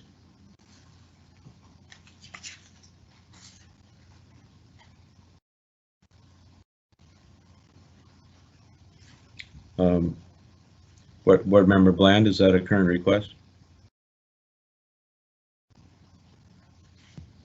Well, it wasn't, but I was about to anyway, so I'll proceed. Thank you. I don't know that we got any helpful information. We got sort of a half a page of a appraisal and another half a page of an appraisal. I'm not sure that that's of any real value to us. Based on that, I'd move that we sustain the value for 2018 36th Avenue Northeast at $326,000. Second, Reed. Thank you. And I would remind property owners that they can appeal to the county, and I would suggest providing more information. But it has been moved by Bland and seconded by Reed to sustain the 2020 estimated market value at $326,000. I will ask the clerk to call the roll on the motion. Board Member Bland. Aye. Board Member Havig. Aye. Board Member Reed. Aye. Board Member Tinker. Aye. Chair Anderson. Aye. With 5 ayes, the motion passes. Thank you. Item number 35, the appeal for 3326 26th Street East. Are there any questions or discussions from board members related to 3326 26th Street East?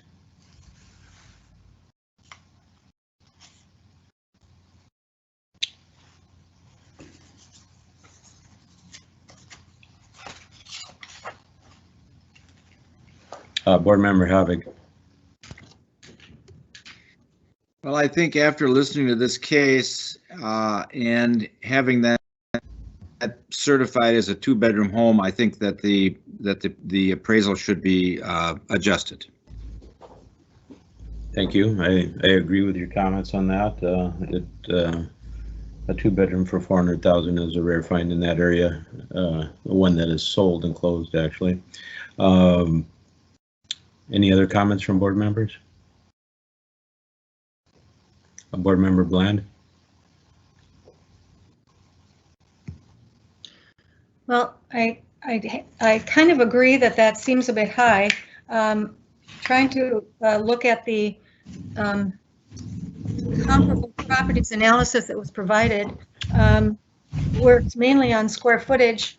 I certainly haven't had a chance to look at it closely, but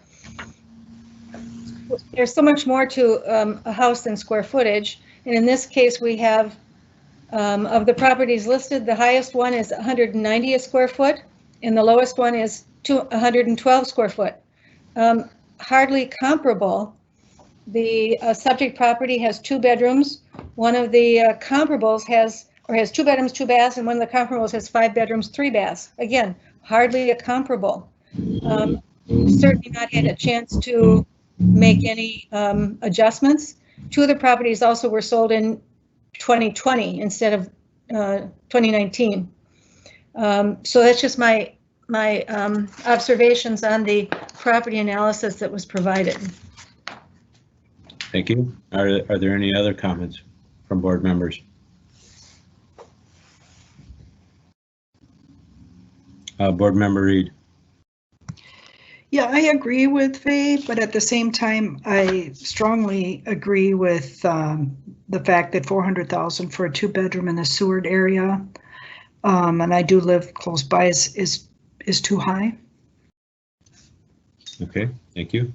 Other comments, or would someone be willing to put forward a motion?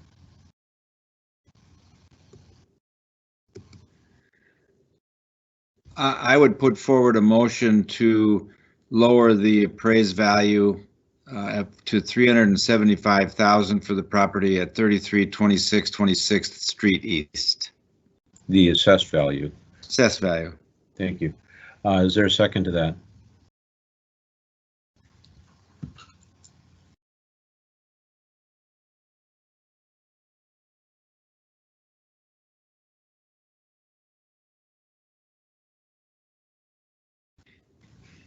Board members, is there a second to the motion? Can point of clarification to can the chairman second a motion? Nope. Mr. Chair, the chairman, since you are the officiant, you should be taking that from the members. Okay, thank you for the clarification. Is there a second? Last call for the second. Okay, for failure of a second, would someone like to submit a motion?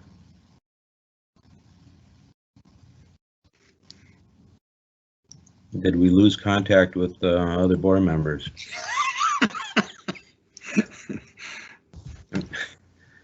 Well, I think that we've got a problem here. I think what I would do is remake the motion for to lower the assessed value of 3326 26th Street East to $385,000. Do I have a second from one of the board members present?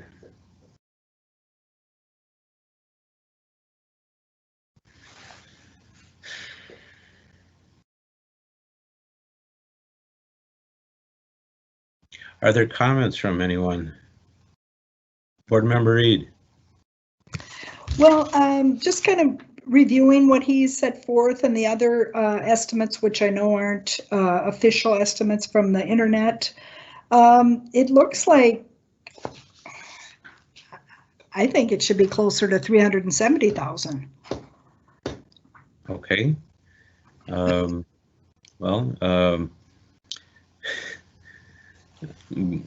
Board, you want to withdraw your motion, Board Member Havig, or would you like to amend it to a different number in order to move this along?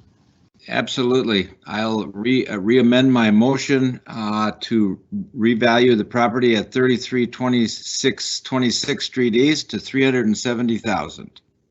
Do I have a second? Second, Reed. Thank you. There is a motion that has been moved by Havig and seconded by Reed to decrease the 2020 estimated market value to $370,000. I will ask the clerk to call the roll on the motion. Board Member Bland. Aye. Board Member Havig. Aye. Board Member Reed. Aye. Board Member Tinker. Aye. Chair Anderson. Aye. With 5 ayes, the motion passes. Oh, it's like pulling eye teeth. Item number 36, appeal for 2815 Ulysses Street, case number 20BH-0031. Are there any questions or discussions from board members related to 2815 Ulysses?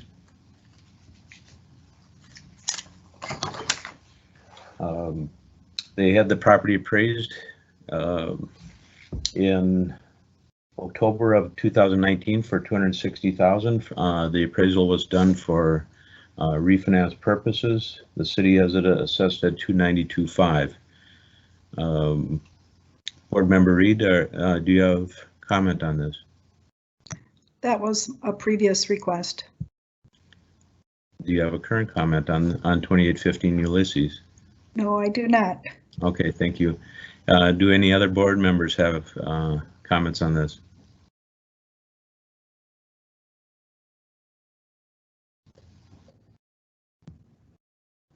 Or Board Member Bland? Yes, this was an appraisal for a refi, I believe. We established that.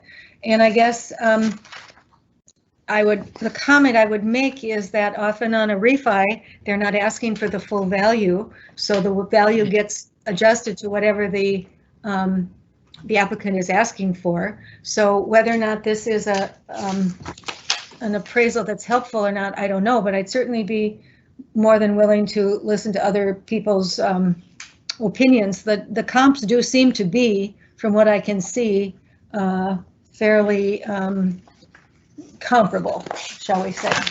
Thank you. Board Member Havik. I guess that looking at the comps and the fact that it is for a refi and the fact that they didn't raise it from 19 to 20, I think that I would sustain the value. Okay. Are there any other comments?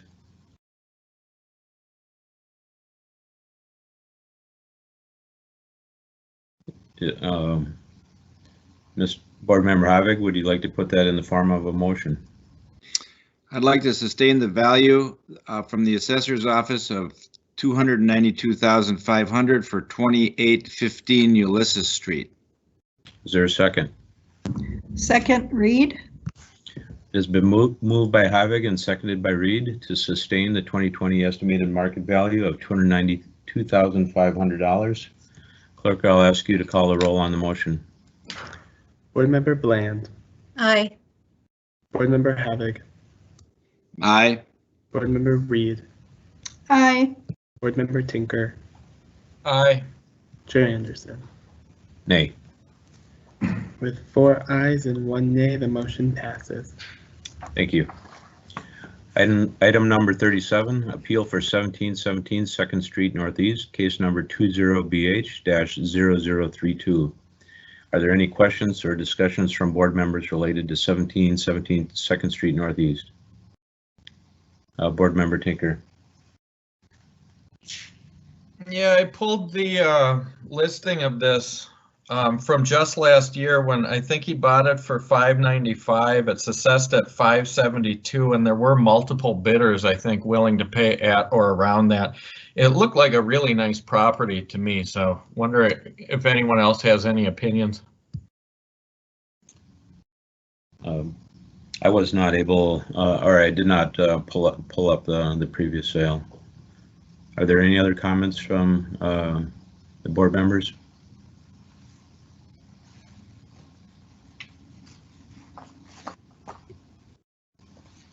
Board Member Tinker, what would be your suggestion then, to maintain the 595 or the 572? 572. I didn't find these comparables real helpful either, to be honest. But you know, strong emphasis on what he just paid for it last year, which is higher than the assessed value. So I understand there is a little bit of a problem when you're buying a property that's not assessed because it's owned by a nonprofit, because you have to kind of guess what you think the taxes are going to be. But most people in that case estimate their taxes to be consistent to what they pay for it. So I guess I would formally move to sustain the value of 1717 2nd Street Northeast at $572,000. Thank you. Is there a second? Havig, second. It has been moved by Tinker and seconded by Havig to sustain the 2020 estimated market value at $572,000. Board, I'll ask the clerk to call the roll on the motion. Board Member Bland. Aye. Board Member Havig. Aye. Board Member Reed. Aye. Board Member Tinker. Aye. Chair Anderson. Aye.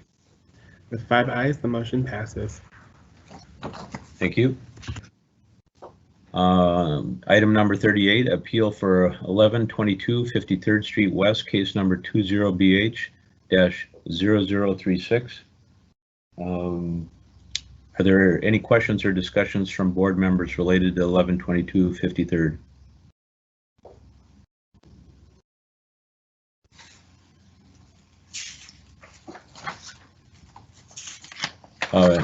Board Member Bland. This is a really nice property, and they provided a couple of comparables which do not measure up quality-wise, or at least update-wise to this property.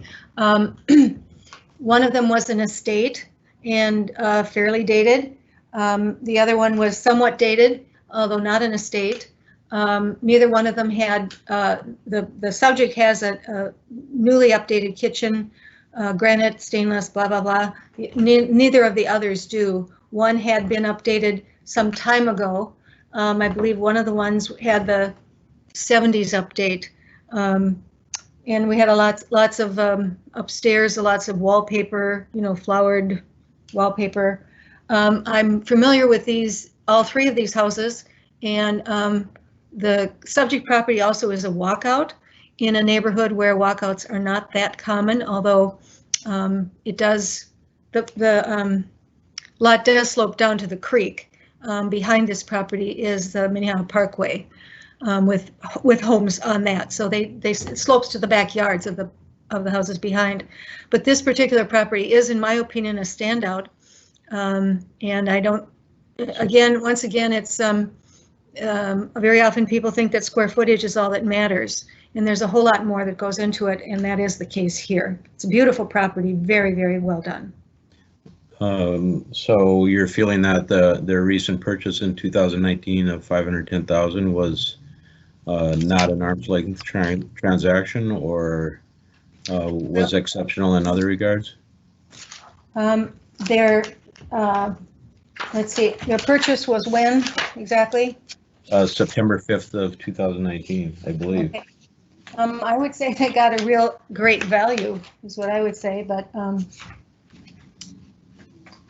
yeah, I'm not, yeah. Okay. Are there any other comments or questions?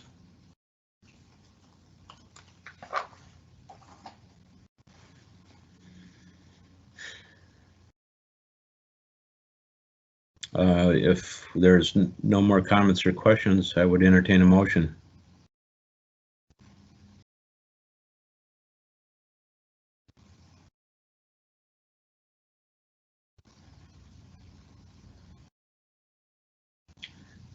Shall we ban lunch breaks on further meetings to keep these the discussion going? Board Member Reed. Yeah, I would move to sustain the value at $572,500 for 1122 53rd Street West. Tinker, second. Okay, it has been moved by Reed and seconded by Tinker to sustain the 2020 assessed value of $572,500. Clerk, I'll ask you to call the roll. Board Member Bland. Aye. Board Member Havoc. Aye. Board Member Reed. Aye. Board Member Tinker. Aye. Chair Anderson. Nay. With 4 ayes and 1 nay, the motion passes. Item number 39, appeal for 2629 Golden Valley Road, case number 20BH-0038. Are there any questions or discussions from board members related to 2629 Golden Valley Road?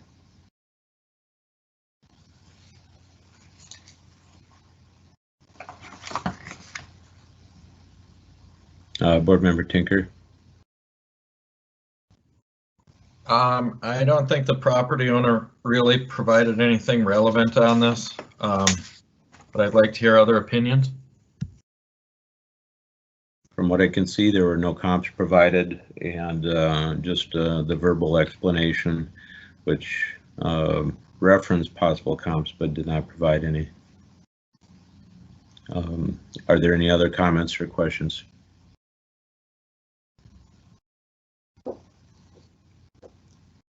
Board Member Reed.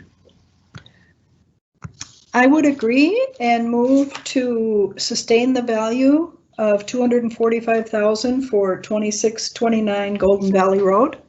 Tinker, second. It has been moved by Reed and seconded by Tinker to sustain the 2020 estimated market value at $245,000. Clerk, I'll ask you to call the roll. Board Member Bland. Aye. Board Member Havoc. Aye. Board Member Reed. Aye. Board Member Tinker. Aye. Board Member Chair Anderson. Thank you. Aye. With 5 ayes, the motion passes. Item 40, appeal for 4151 Burton Lane, case number 20BH-0039. Are there any questions or discussions from board members related to 4151 Burton Lane? Board Member Bland.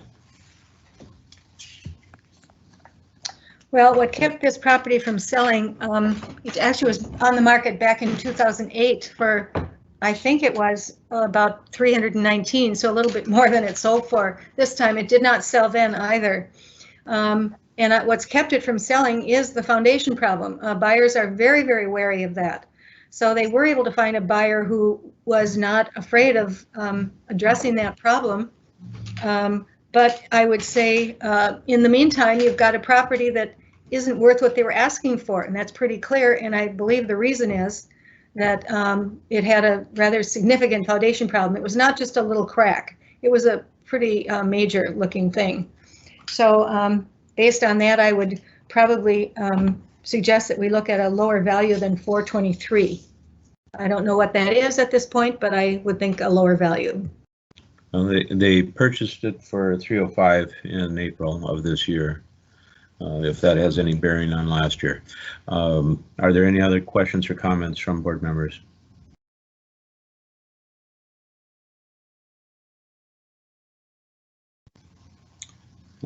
Without any other, board member Bland. Well, I think I would attribute the 305, since it was purchased just a month ago or less than, that probably has to do with what's going on currently in the marketplace. However, there is still a gap, I think, a huge gap between what the value would be.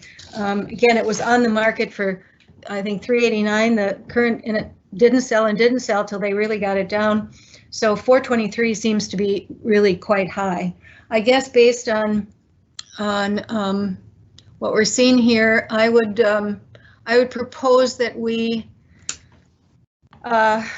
adjust the value from 423,000 to 365,000 for the property at 4151 Burton Lane.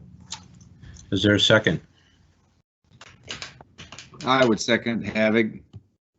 It has been moved by Bland and seconded by Havig to decrease the 2020 estimated market value to $365,000.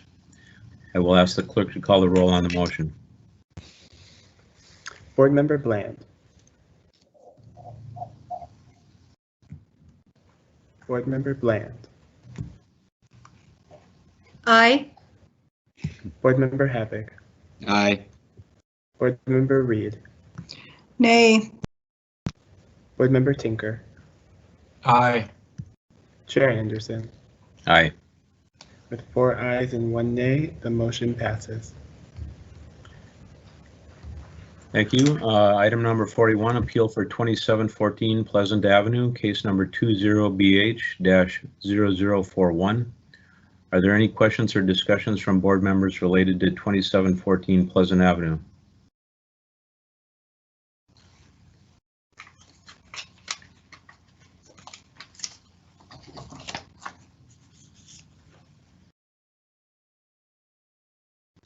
Board member Tinker.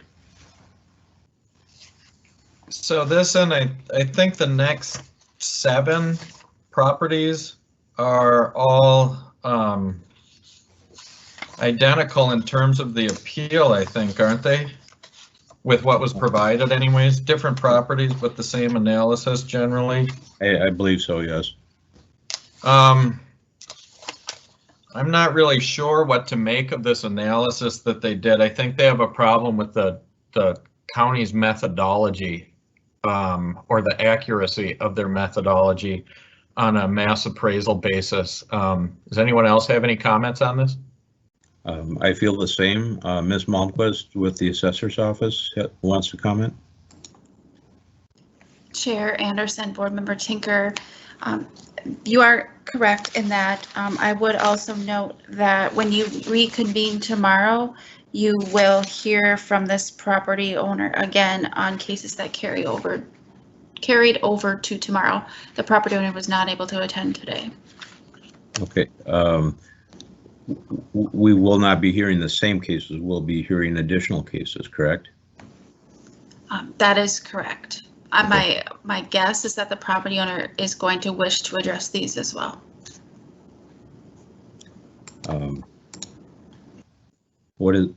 Do we want to abstain in that case? Can we even do that? I need to hear from Jackie or Rebecca on that. I don't know. Mr. Chair, I'm not quite certain what the question was. Can we just not respond to these today and make the decision tomorrow on all of these? Mr. Chair, of course, it's up to the board's pleasure as to when they would want to take up these cases. You can continue them to tomorrow's meeting or act on them today. Okay, thank you. I will ask for any discussion from board members on how they feel about this, whether they would like to delay them till tomorrow or review them based on the limited information today. And I don't believe we're going to have more written information tomorrow, just a verbal explanation of it. Yeah, I don't know if, I'm not sure really. It looks like this is what we're going to get.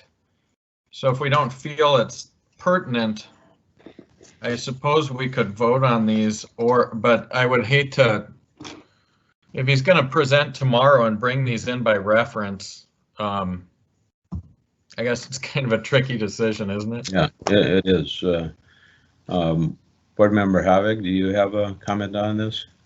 I think what I would do is like Mr. Tinker said, that just to wait and let them bring them in all together and just make a decision on them all one at a time, obviously, but at least we would be able to go through fairly quickly after an explanation. Okay, thank you. Do we have any cases before us that will appear over the phone for the 3:30 to 4 o'clock time period?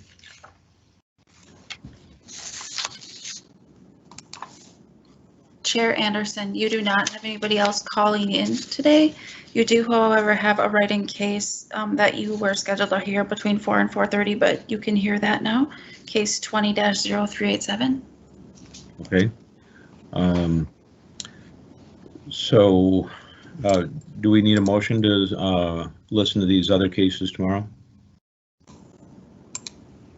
Mr. Chair, I would say yes. You should take a motion to continue those cases And to tomorrow's meeting. Is it the same property owner or applicant all the way up through item 45? Or excuse me, 47? Yes, it is. Thank you, Rebecca.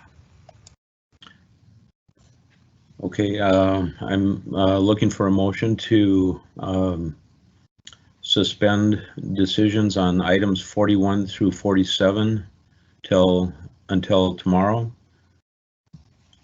Would someone like to make that motion?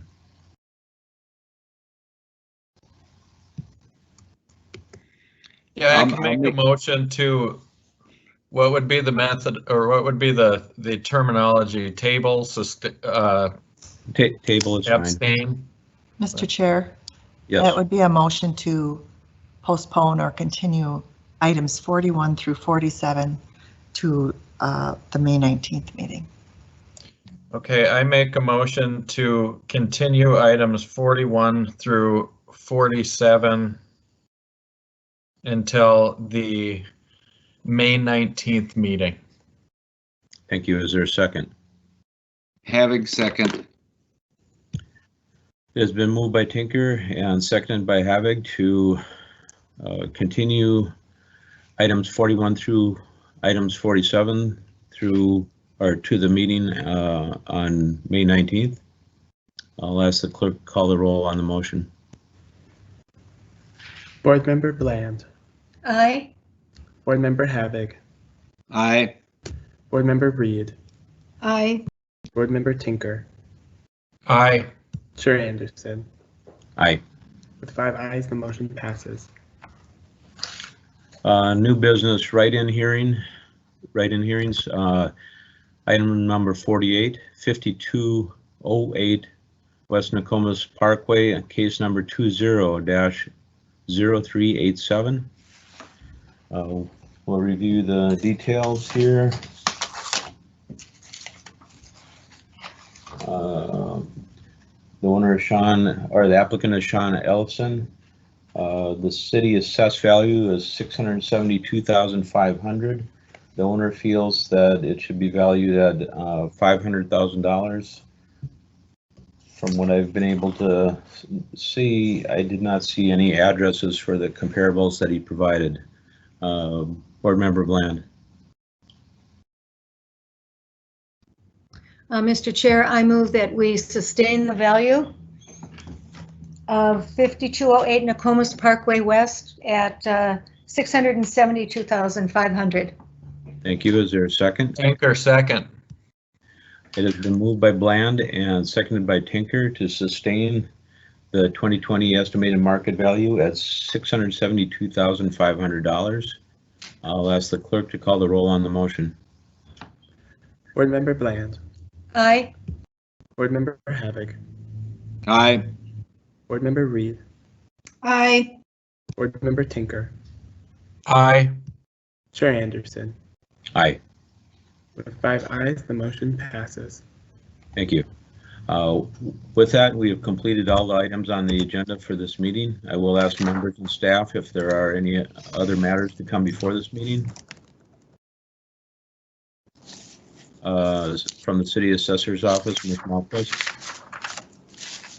Chair Anderson, I did want to review the schedule going forward and ask you for consideration for adding an additional meeting on Wednesday if possible, based on board members' schedule.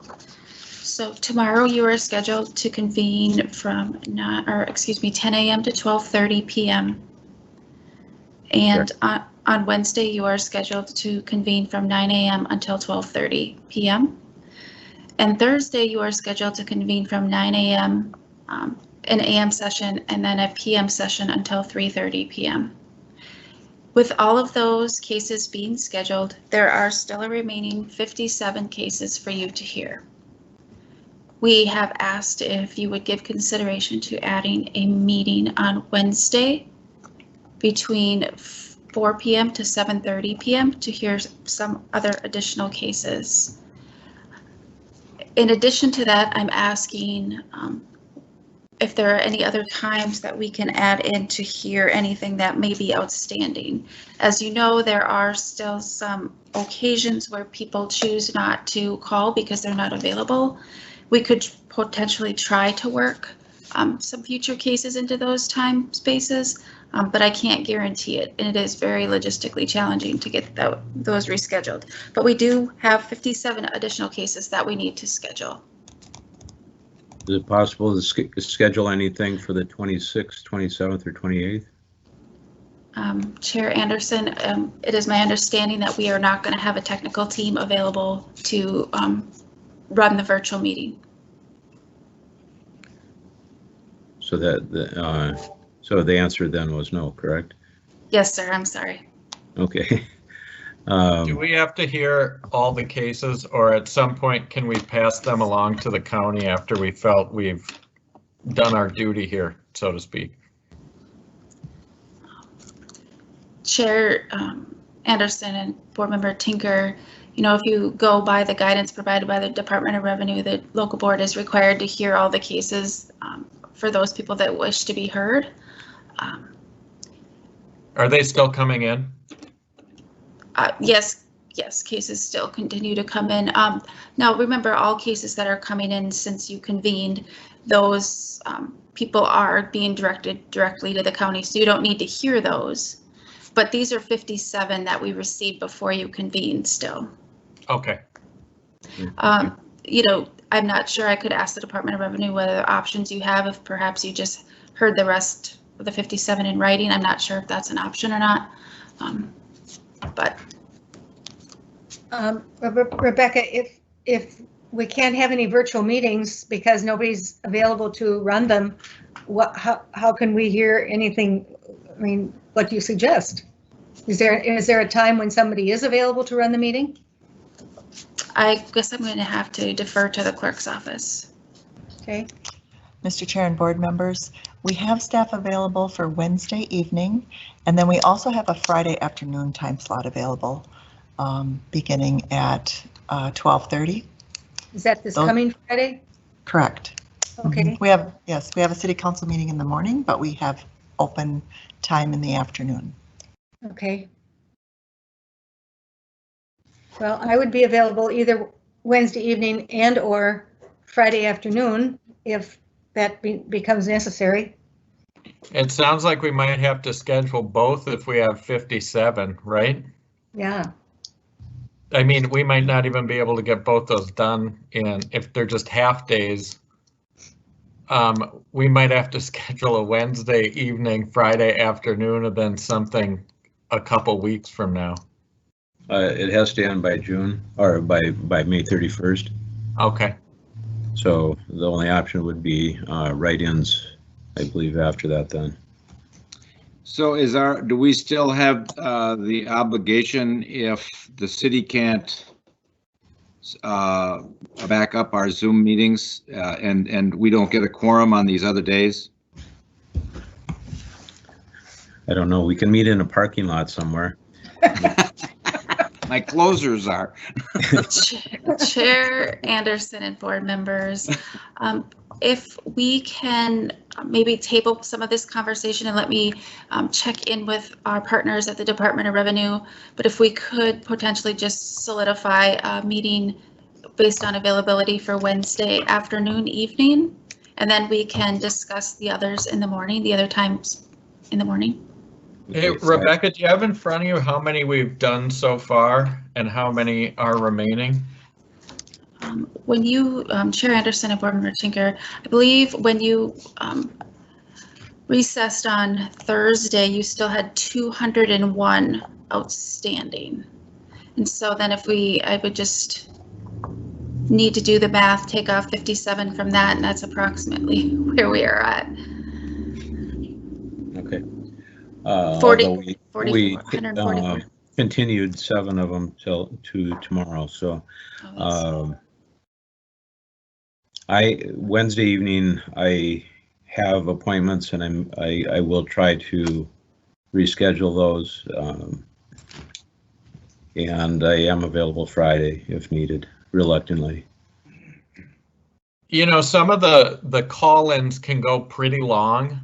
And I know it's hard to tell someone to stop talking mid-thought at 5 minutes every time, and I don't know how much time that would save, but sometimes the write-ins can go quite a bit quicker. I don't know if we want to change the procedure as to what we request from the property owners, just based on time constraints, and maybe do some write-ins versus phone ones.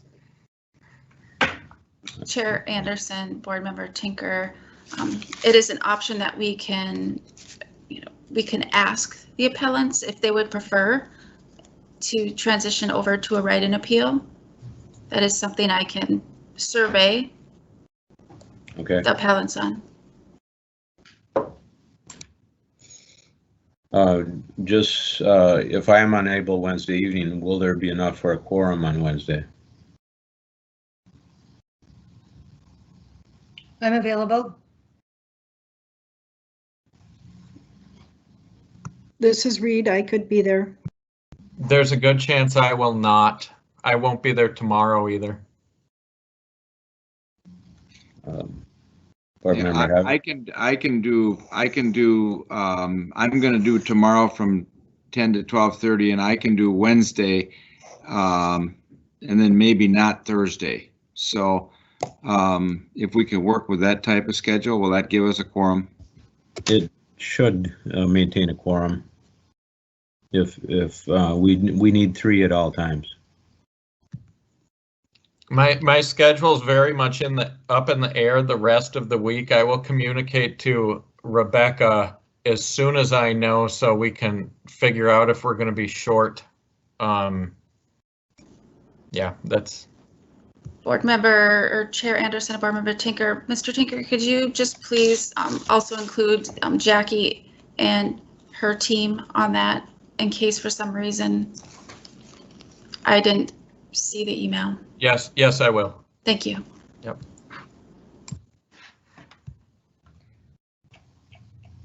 So Rebecca, could you repeat now when we think we're going to have meetings going forward? Just to be clear. I know tomorrow 10 to 12:30, and I won't be there, but starting Wednesday. Chair Anderson, Board Member Bland. Yes, you are correct. Tuesday is scheduled from 10 to 12:30. Wednesday is scheduled from 9 until 12:30, and then hopefully now 4 until 7:30. Okay. Thursday is scheduled from 9 a.m. with a break in the middle of the day until 3:30 p.m. Okay. Our staff will work this afternoon and this evening to contact appellants to see if there's any desire to transition their appeal to a write-in. And we will continue to schedule cases, and when there is a response that they are not able to attend, we will try to schedule somebody in their place to potentially shift up a bunch of cases. As you know, today you experienced many that couldn't attend, and you could sustain those values and move on fairly quickly. What is the proposed time on Friday, if that works out? Regrettably, I think it would be 12:30 p.m. to 3:30. Is that it? Until you were done. Oh, I see. Okay, like midnight then. Gotcha. How does everyone feel about a Friday afternoon meeting of Memorial Day? Is anyone planning on being gone now? I know a lot of people go out of town that weekend, so. Well, not me. Well, my family's in town this weekend, so as opposed to out of town, so I'll be around.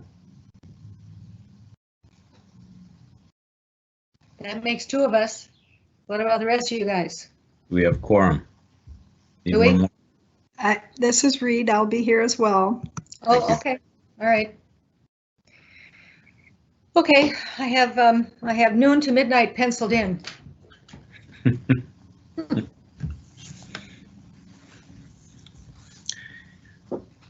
Are there any other matters to come before this meeting? If not, without objection, pause. I will declare this meeting recessed until May 19th at 10 a.m. Thank you, everyone.